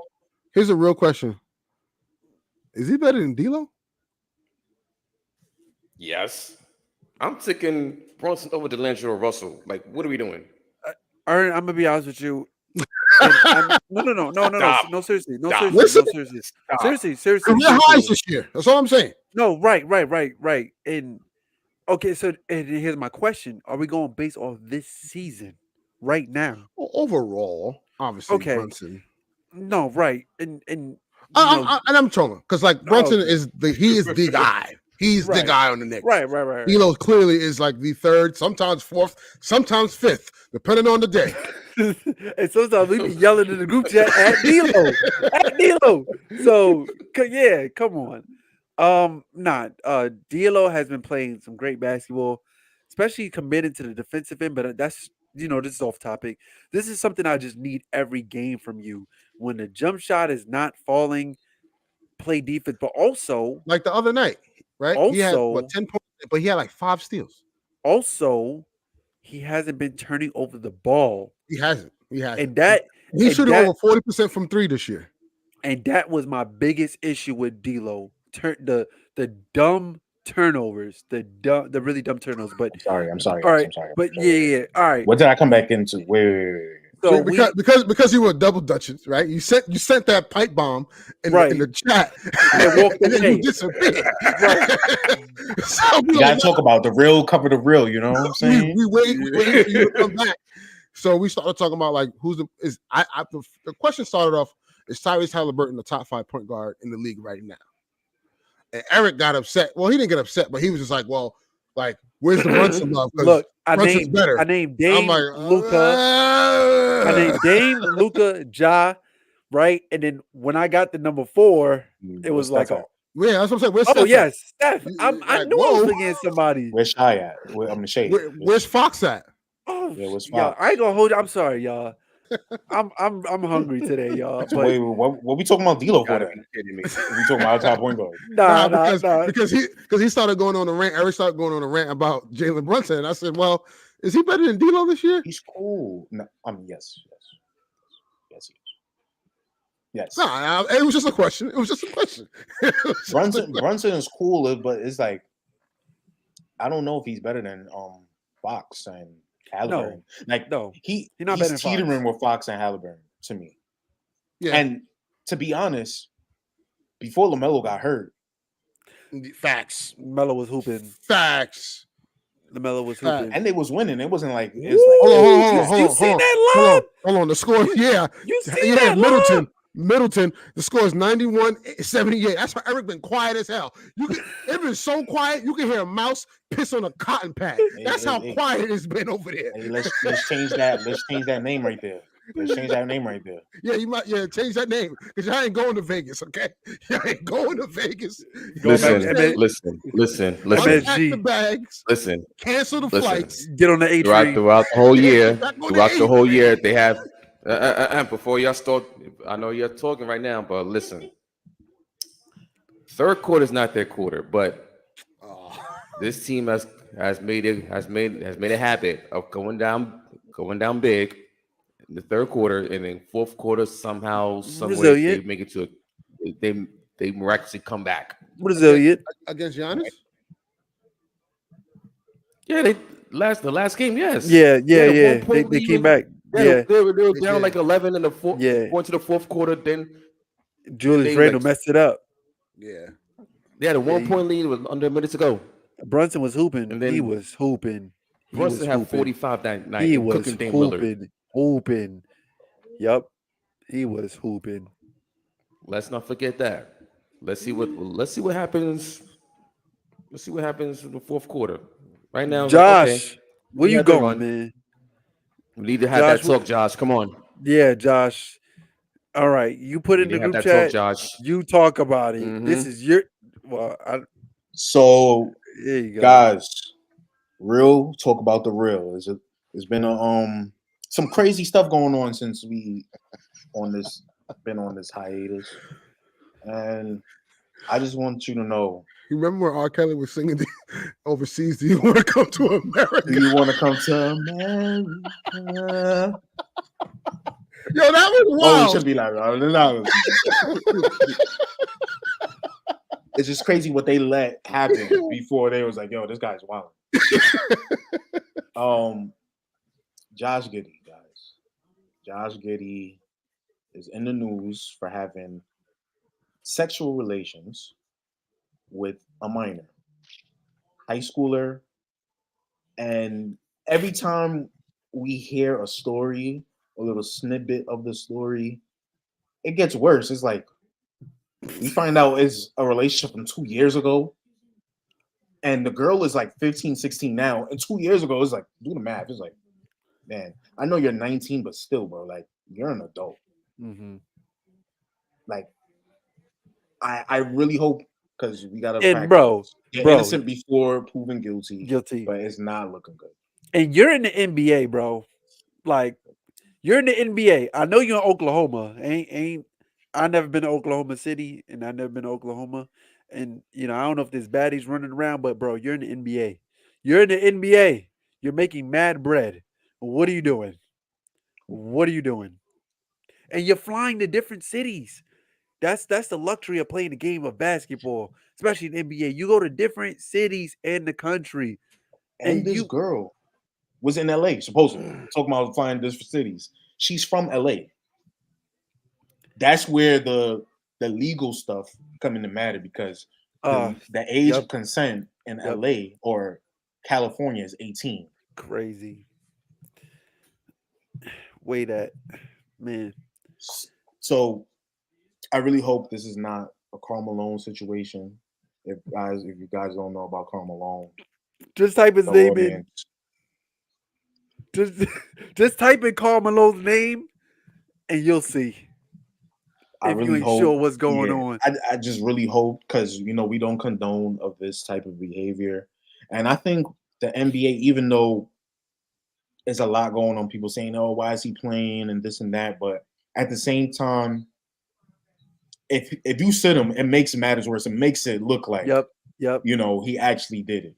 Yep. So let them finish the investigation, and then we could come to a full, understanding of the situation. But as of right now, it's not looking good. That's all we are updating out. It's not looking well, the NBA is not going to do anything yet because it's still an ongoing investigation. Till they find a conclusion about what happened, timeline, then they'll act on what the consequences will be of that. But yeah, it's not looking good, man. It ain't looking good. So, and then the other report where the parents of the alleged girl, right, were not cooperating with authorities. Right. What's up with that, man? Someone's fishy about this. Someone's fishy about all of this, though. So, I mean, it hasn't really affected OKC's play on the floor, clearly, right? Or his play, even to that matter. So, we'll see what happens when it comes out of it. It may be nothing, maybe something, it may be a lot. But we'll see. We will see. It's very quiet over there, Eric. Like I said, this is typical third quarter. He went into the fourth quarter. I mean, wait till the fourth quarter. Just wait till the fourth quarter. Once we get off this broadcast, they're down 13. Once we get off this broadcast, next thing you know, they're gonna go on a run. It's gonna happen. So what you're saying? It's gonna happen. I should bet money line for the Knicks. No, don't do it. Don't do it to yourself. Don't do it. I damn sure ain't gonna do that. Nah. But Josh Hart with no boards, crazy. I do have a question. What are y'all honest predictions of? I know we cheated a little bit. What's your honest prediction of what's the final matchup in season 2? Man, this is tough. Because the thing is, right? The biggest wrench is that it's only one game, So that one game, your star player or your role players cannot show up for you, and it can result in a loss. And then you have a team that can just capitalize on that. Like, obviously, last night the Celtics is the better team. Obviously, the Sacramento Kings is the better team, but the Pacers played like literally speaking, money is on the line, And then I thought the Kings would come out and just shoot lights out, which they did. But the Pelicans was able to withstand it with their defense. Like, I even looked at the score. I'm like, damn, the Pelicans is coming back. The next, it was up 15. It's crazy how the Kings was up 15 and the Pelicans was up 15. Like, the momentum swing was crazy, and it happened just like that. I got Lakers in the finals. Come on, man. Come on, man. And he was saying, nah. Everybody. He threw the bait. That's what I was like. He baiting, yo. Armani was backing. I don't care about this in season tournament. I don't care. I don't care. I do not care. This doesn't do anything for me. So if we lose tonight, you're not gonna be upset? No, I'm not gonna be. I mean, it counts against the season record, so I'm gonna be tight. What? I get it.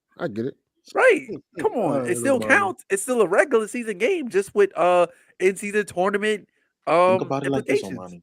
Y'all gonna have more trophies than Boston now. Oh, wait, Stop. if we get the Stop in-season that. tournament, Stop I that. don't care about this damn trophy, Stop man. that, bro. That's not stop that. I don't Stop care that. about this trophy, man. And honestly, I'll probably say Lakers Bucks. Lakers Bucks. I do think the Lakers will get to the championship. I do think so.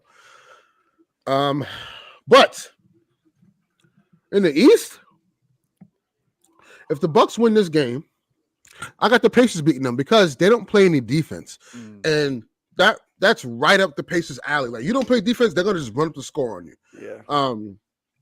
So I got Lakers and Pacers in the finals. I got the Lakers. And also, you got to remember, Giannis. Well, they still lost, but Giannis dropped 50 against the Pacers and still took an L. Yeah, he did. So, but also Dame didn't play that game, but still though. I don't know, guys. I like the play. I like the Pacers. But it could be the Pelicans in there too. Like, because also I think too, this is more tailored for the younger teams. So like, if we get Pelicans and Pacers, I won't be mad. Right. But if that's the case, I need to see more from Zion. I need to see more from Zion. But that's a game Zion could get off on, I think. Right. And like last night, I wanted to see that because, as I looked on the court, and I don't really follow college basketball that much, but you got Duke, you got Kentucky, like you got Zion, Duke. Yeah, Giannis just hit a pull-up three. That's crazy. And then you got Kentucky, Monk, Fox, and that's a rivalry right there, right? So, and two of the biggest programs in college basketball. So, I wanted Zion to show up because Ingram showed up. Fox it took him time to get there. Monk did his thing, So I want Sabonis was definitely hooping. Sabonis was hooping. Yeah, but sure. I want Zion to show up. This is your team, and you're not playing like it. Ingram is making me proud being the mid-range assassin. Yeah, Josh, bro, just face the fact, bro. He's better than LeVert, bro. I didn't say nothing. I know, but we had these conversations in the past. But I need Zion to show that this is his team. But do y'all think he's healthy? I think he's healthy. He's just not in shape. That's what I meant to say. And that's a major problem. But also remember what he said. See, here's the thing though. The Pelicans have a better offensive rating when he's running the point. And remember, he said, like, I think a week or two ago, he's just trying to fit in the system and he's still trying to figure it out too. Yeah. Like, where does he lay in all this stuff, right? Because clearly, like, yes, he wants to be the guy, but also, and one, Randall, nice. But but why is it tough for him to adjust? Like, because remember last season they was in the 4th seed. You see what I'm saying? They was out here smoking teams. And remember they had the infamous game where they smoked the Suns.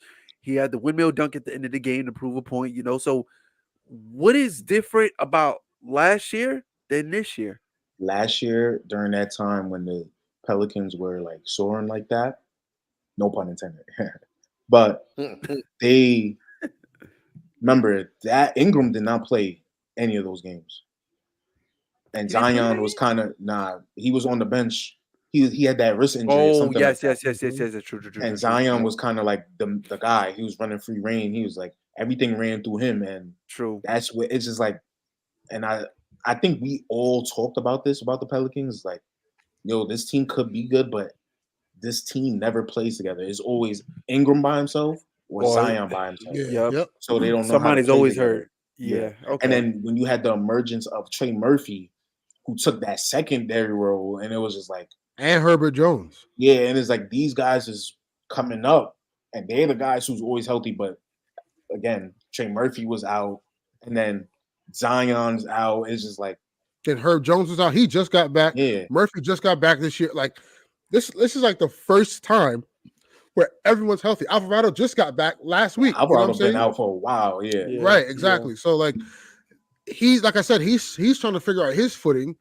Because now there's a dynamic. You have two ball dominant guys. Get your weight up, Giannis. Get your weight up. Man, y'all still down. You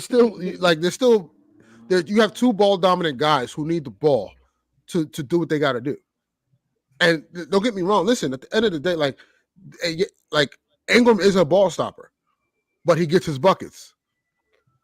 So, it's like for Zion's sake, it's like when Ingram's doing his one-on-one, getting to his spot at the nail, elbow, Zion is standing on the corner, right? Or sitting at the wing, and he's not a three-point shooter. So they got to figure it out. And Willie Green has to figure that out too. Yeah. So Zion, you have a home somewhere if you don't like it over there. Damn, they raining threes. Brooklyn? Huh? Come on, man. Okay. I had a joke, but I can't say that one. Oh, it's getting dark. I had a joke. I can't say that. I'm leaving to the chat. You know what I'm saying? But appreciate y'all tuning in. Yes, sir. Any final thoughts? It's getting dark because Eric is really focused on the Knicks right now, and I understand the feeling. You're hype in the beginning, and then your team comes out flat, and I understand. You're down 14, 2 minutes to go in the third quarter, but as he said, the disgust on his face. I know he looked. And I shouldn't be talking because, I already know. We're about to do the same shit. Listen, we're about to do the same thing. Exactly. Katie's gonna have like 14 in the first quarter. You know why? We're starting Torian Prince on him. What time is it? What time is it right now? Yo, let's cook up a lay. First time in history. Let's cook up a lay, man. All of us pick a favorite prop. Let's pick a prop. Let's make that a lay. The Swoosh Hoops lay. I'm laughing now, but I already know. I'm gonna get highly upset to start the game because Torian Prince is guarding Kevin Durant, and what are we doing? So, all right, I'm gonna go. I was going to include this in the lay, but I just know if this doesn't happen, it destroys the entire lay. I was going to go with reliable AD first basket dunk. I always go with that, but that's something you play as a straight. Yeah, Look, you play as a straight. You play as a straight. Yeah. If that does not happen, I'm sorry. I'm sorry. I got Devin Booker 29.5 and 11 assists tonight though. Oh shit. Oh. Got him. All right. And dishing. And I got AD with a double-double. I got him for 20 plus points and 14 rebounds. Okay, baby, let's slow down. My FanDuel take a little bit to load up. I don't. So I'm trying to think. How did we perform in that last game? AD was still hurt, right? Because did he get hurt? I believe before that in that game against Miami. So we didn't really get AD. You know what I mean? All right, let me look at this joint. I usually go with threes. Let me see what the threes is looking like. Austin Reeves, over 1.5. Hell yeah. Austin Reeves 2 threes. Hell yeah. 2 Austin Reeves 2 threes. Josh, fix the face. Austin Reeves 2 threes. Why you looking like that? If we could bet free throw attempts, I would on Austin Reeves. But no, so look. So Devin Booker, 29.5. And then for his assists, I got him down for. Hold on. Oh, they didn't even have the. Oh, there we go. I got him down for 10 plus assists. I like it. Right. And then AD, 20 plus points and 14 rebounds. I like it. Hold on, let me get to the rebounds. There we go. So yeah, you could do the alternate 13.5 if it's there. LeBron.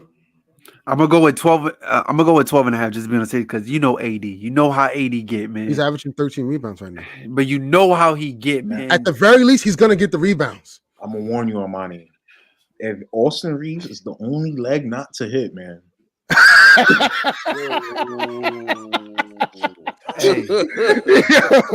If Austin Reeves 2-3, he can hit 2. I would rather honestly, you could do D'Lo 2 threes though.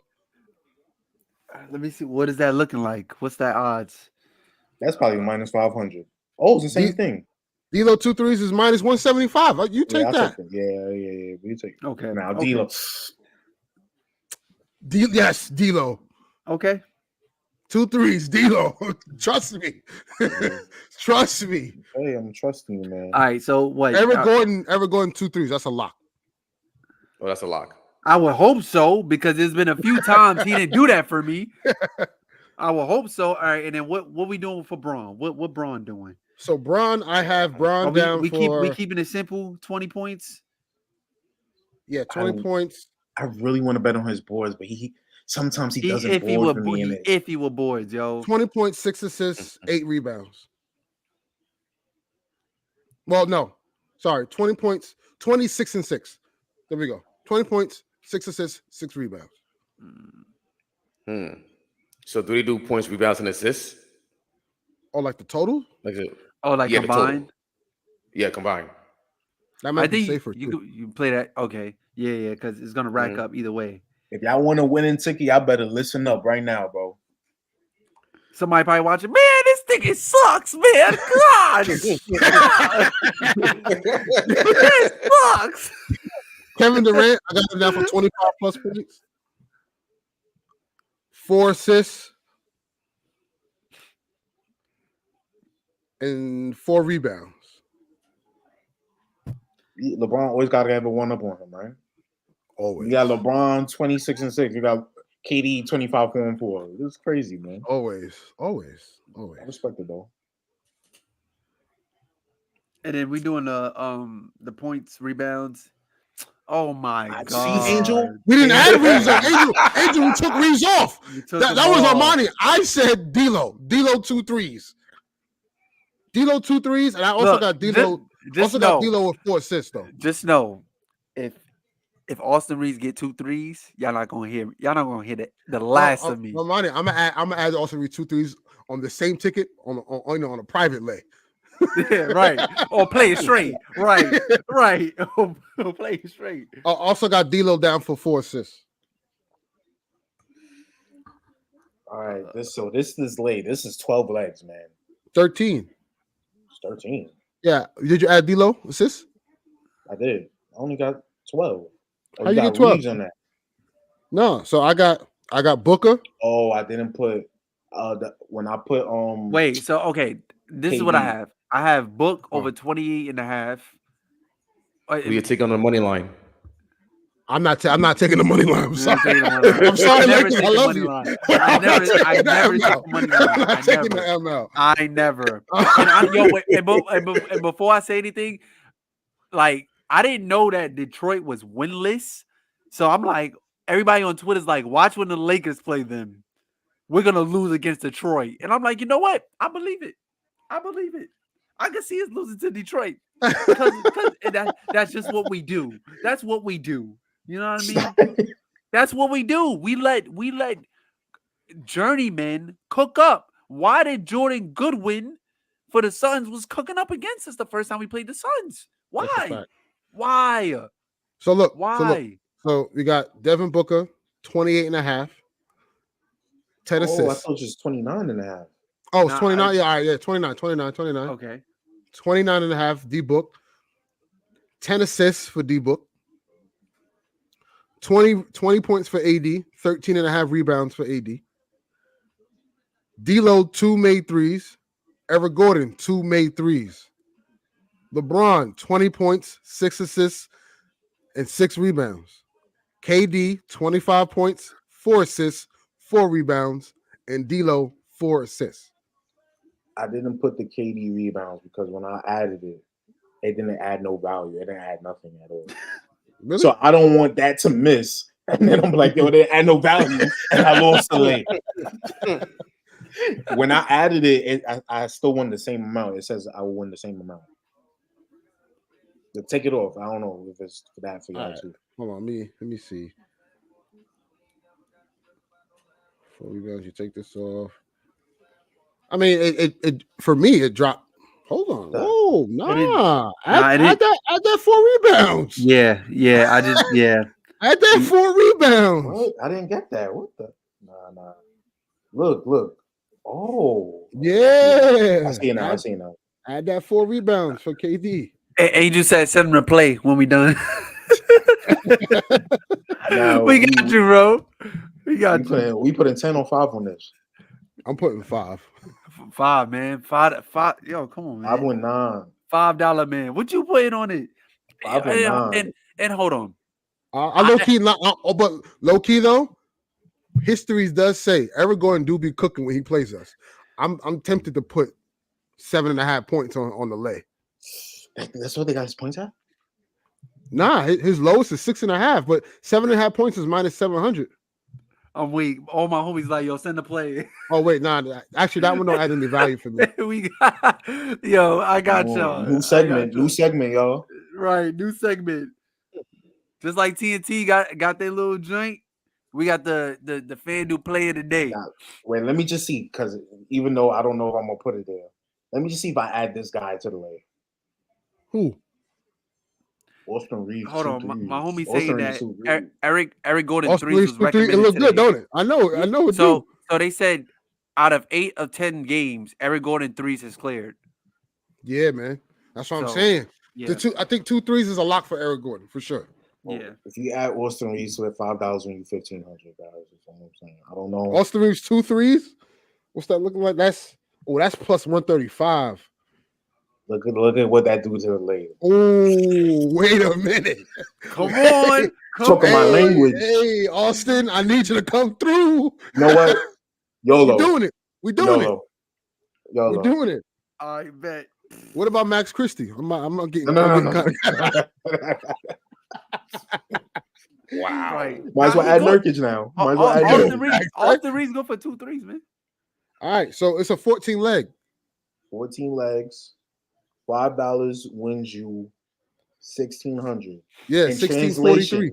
If you have a girl that gets you the monogram Louis V bag, that's what you win with $5, guys. You know what I'm saying? Christmas is coming up. Yeah. Oh, it's a 9-point game. Knicks coming back. What did I tell you? You still quiet over there, though. What did I tell you? It's like, wait a minute. Like, okay, 14-point game. No sweat. All right. I locked it in. Don't fail me now. Locking it in, boys. All right, share that to the chat so I can share it to these guys. Yeah, I got you right now, bro. Let's get this green tonight, boys. I'll put it in close to game time. I told you the Knicks are not out of it. I sent the link.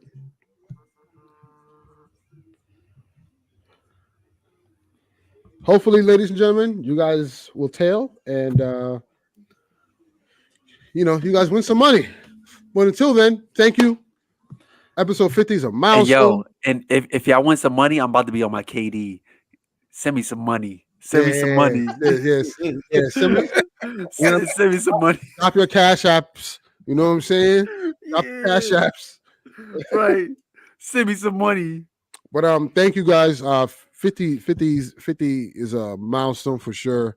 Can't wait to 100. We got to do something real special for 100. No, facts. You know what I'm saying? We'll brainstorm, get some things together. But again, thank you for tuning in. Enjoy the rest of the in-season tournament. Shout out to Adam Silver because this it works, man. It works. We've been seeing some really good hoop with this tournament lately. So I got a quick question before we get off the air.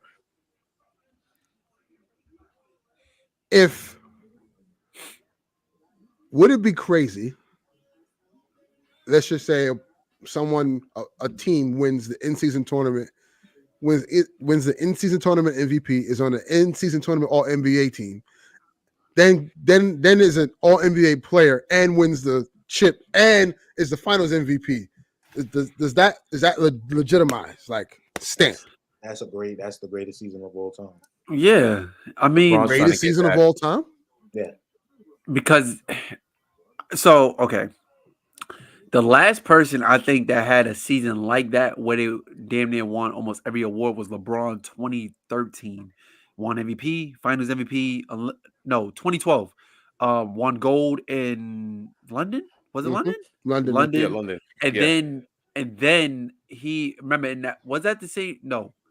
He got snubbed for defensive player of the year. Yep. Marcus And I was also gonna, and then Marcus Gasol wasn't even on the first team, which was mad dumb. Something like that. And then was that the same year that the Heat went on a 20-something game win streak, or that was the following season? I think that was the following season. That was that year, the 2012, 2013 season. But yeah, the season that's very reminiscent of what we're talking about right now. If a player was to come out and win every single award, that's very reminiscent, very LeBron reminiscent. But Ernest, as much as that, I don't see nothing like that happening, man. I don't. It's gonna happen next year. It's gonna happen next year. I don't, man. Well, who? I don't.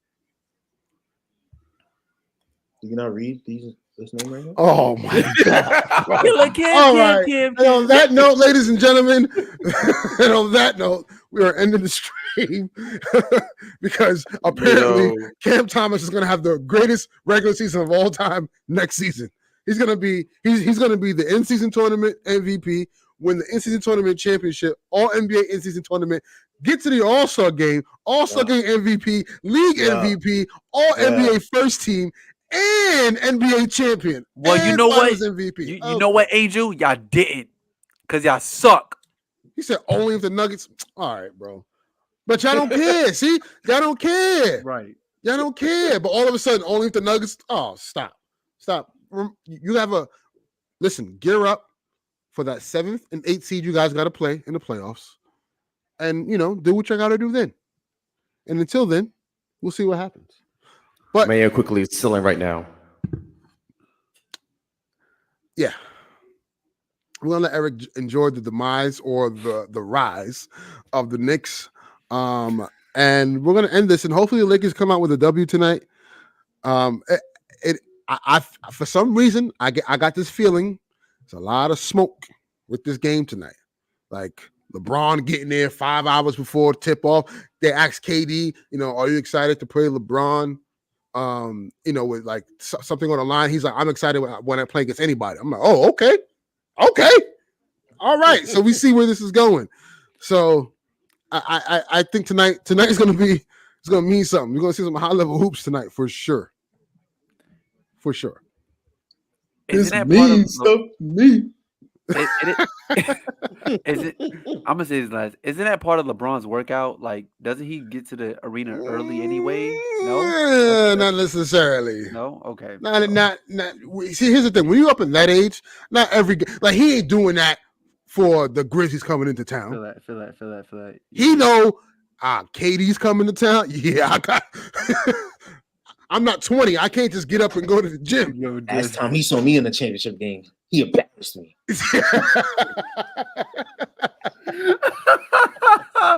Oh my god! Yo. So yeah, I think tonight means something. Anthony Davis, brother, we need you. Tonight is not the night to be disappearing. Right. And I mean both halves. Don't come out the first half killing, and then the second half you don't put up a shot. You know what they say? And shout out to my homie Amor. He said AD always disappointing. All right, so we don't need that tonight. Let's be real. Let's be real about it. We don't need that. Like, brothers, come to hoop, please. Come. You got Anthony. You got Yusuf Nurkic guarding tonight. There's no excuse. That's dog food. There's no excuse. He cooked Jokic the other night. Let's talk about that. He cooked Jokic. Angel, where you at? He cooked Jokic the other night. But he wasn't the only one that cooked Jokic. But ain't nobody talking about that, right? I mean, nobody says Jokic is a deep boy every game. No, see, look. Yeah. So when the Nuggets get cooked, they the champions. They get smoked. Nobody talk about it. When the Lakers get smoked, we all over. It's because y'all said y'all the Sun. Yeah, you're right. Y'all the Lakers. Y'all the show. That's what y'all claim y'all that. But then when people give y'all all this attention when y'all lose too, that doesn't work like that. Every time y'all win, y'all want everybody to focus on y'all. But when y'all lose, nah, don't show that attention over here. Stop that. This is what you mean for. Nah. Y'all are the Because some of the stuff is unwarranted, though. It's unwarranted, though. No, but y'all are the Yankees of the NBA. This is what comes with it. Gotta. This is what it's about. Look at all those great plays in the back of Armani. That's what it's about. Y'all the standard. So if y'all not playing like the standard, people are gonna be over dramatic. And just like me, I'm over dramatic about the Lakers this year because my money's on y'all.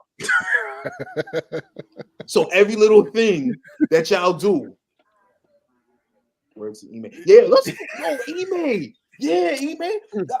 Ime was talking like he got that dog in him, and I respect him. He's not backing out LeBron. You playing like a little, you know what I'm saying? And LeBron's like, yo, go man. Like LeBron. But bro, you're a coach. Go sit over there. Because here's the thing. You talking all that, and you can't get on the court. So now your player is going to endure the vitriol of you talking like, with your chest out. You can't get on the court and defend yourself.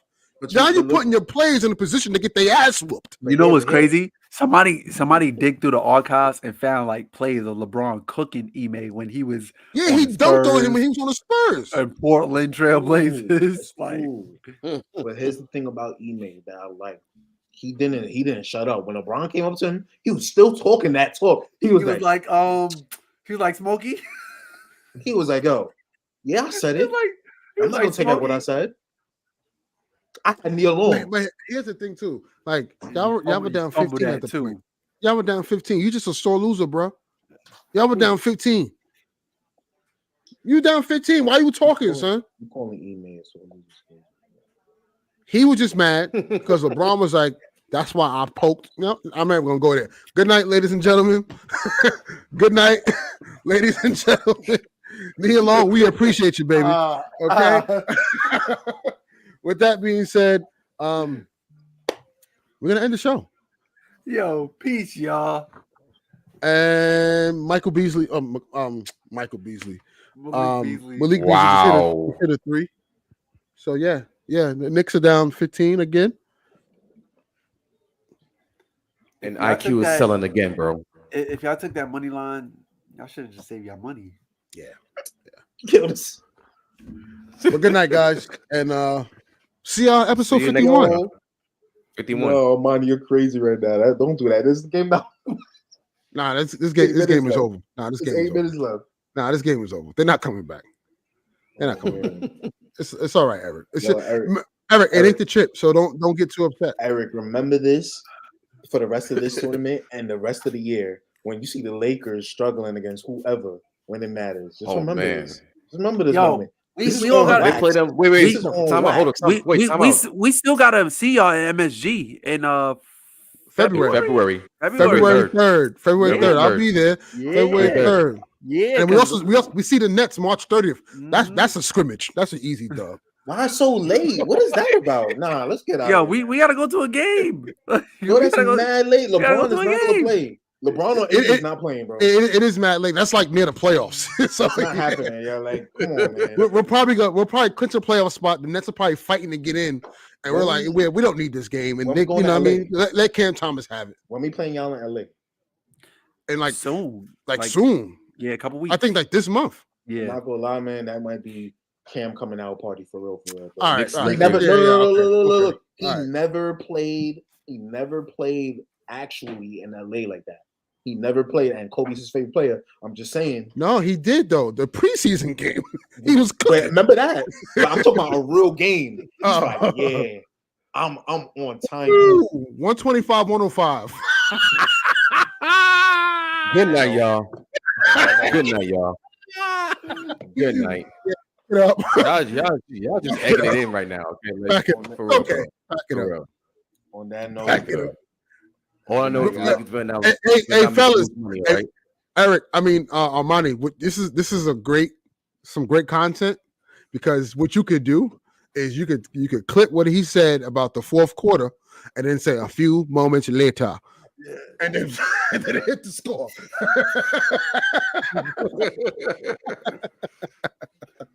See, all right, I don't do this to the Lakers, but you got to do this to the Knicks. Like, okay, it's fun. Okay. It's fun, man. It's That's fun. what I'm saying, Eric. You gotta stop. You gotta stop helping them out. I'm already admitting it. Always dog them when they down. Because look, when they up, look how they treating you when they up. Look how they treating you. That's why I always, any chance I get, Austin Reeves, I never let them live the day to see it. Austin Reeves better than Jalen Brunson. Oh no, over my ass, bro. Stop that shit. And I can't wait until Cam start getting cooked again. Austin Reeves would be the second or third best player on the Knicks. Let's be for real. See, Eric. You see what? Remember, it was the Nets before. Now he can't even say that no more. I can. You can't say that. I can. You can't say that. He'd be the third best player on the Nets right now. You saw what Mikal did to the Magic, to the best defense in the league. That's the Magic. We beat the Magic handedly. And we did it twice. Did you lose twice? Oh, I don't think so. No, we lost. We lost by like 30. Listen, man. Eric, just remember this when they're down in the dumps and Armani's like, we can't get it right. Ernest is just like, we just need to do a change. Just remember this. Just like last year was the Nuggets. Armani, I still got that meme of you at the Laker game in the Garden. I got 3 memes from that game. I got 3 memes. Bro, how did LeBron get blocked by Mario Hezonja? Wow. How did he get blocked by Mario Hezonja? Bro, you know what's crazy? The entire team, the entire time, right? I was yelling, go to the basket, and he went to the basket, but then he got blocked. Bro, just that season was a wreck. But remember, even last year, Armani, we was kind of nervous. That game went into overtime. Yeah, we were. But then the Knicks decided to let Julius Randle go 1-on-2 against LeBron and AD. Take us home and say, nah, it's not going to happen. Yep. Yeah, that game. And I was telling myself, I said, Eric, if we lose that game, I was going to call out to work the following day. But thank God the Lakers able to pull through. Listen, we got Torian Prince and Kevin Durant to start tonight. I'm going to be stressed. So it's all good. It's all good. Yeah, but until Jared Vanderbilt come in the game, and all that is shut down. And speaking of shutting down, hold on, before we end it, I gotta go here because these two guys were talking crazy about Cam Reddish. And right now, Cam Reddish is all defense. Oh my God. Defense. Oh, let's end it, bro. Defense. This is disgusting, bro. First, second, third, however you want to place him. But he's all defense right now. He's nothing, bro. He's nothing. All defense. He's nothing. End the stream. Good night, y'all. He's low-key. He's a better defender than Mikal Bridges. Let's put it like that. Okay, bro. All right. Good night, guys. Later. End the stream. Good night, y'all. Good night. Good night. And I mean that. Armani don't even believe you. He can't even look. He can't even look up. No. He can't even look up.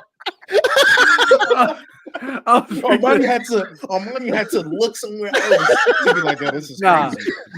No. Honestly, though, Cam has been a bright spot of this season. Bright spot of what? No, bro, what? He's not watching the game. Armani, he's not watching the games. He's not watching the games, bro. He got dudes in San Quentin. But listen. Here's what I'm saying. Listen. Cam Reddish is one of those defenders. He's not one of those defenders. I'm locking you up because when he's playing 1-on-1, he's getting cooked. He's a free safety defender. He works hard. He plays the lanes. He works hard. Okay. That's hard. And I could work hard and still be ass.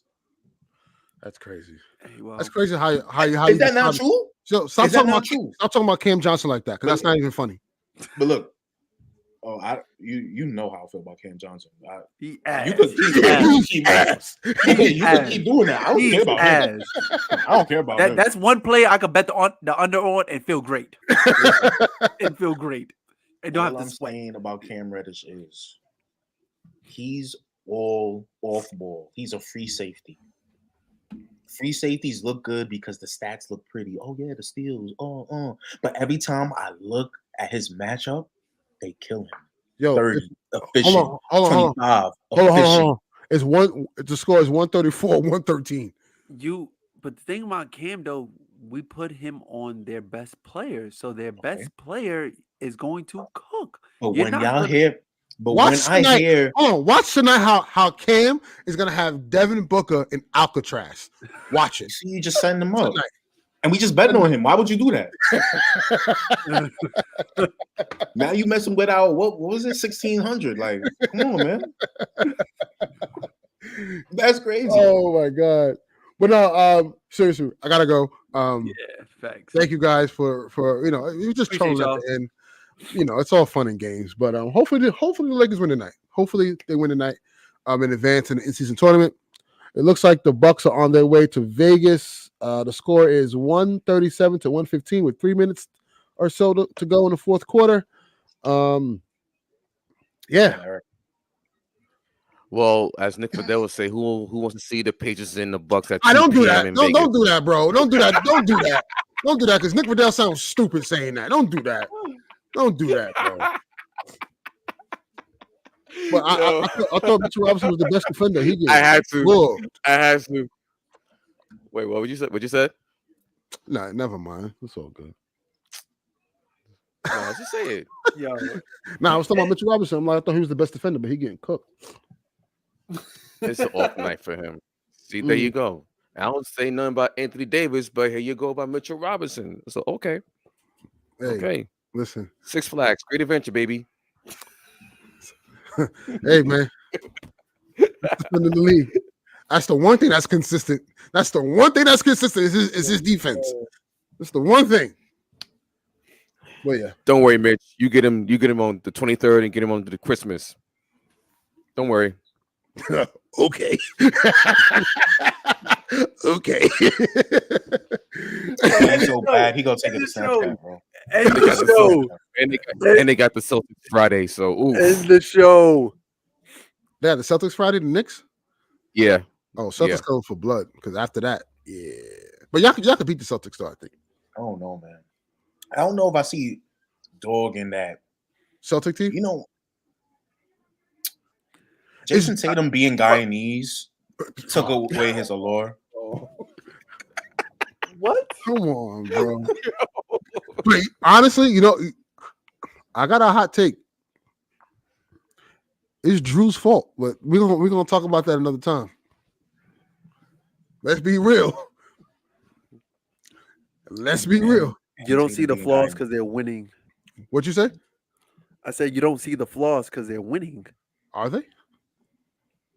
They're one of the best teams in the league. In the East. I mean, look at this. Look at who they really beat. I'm just saying.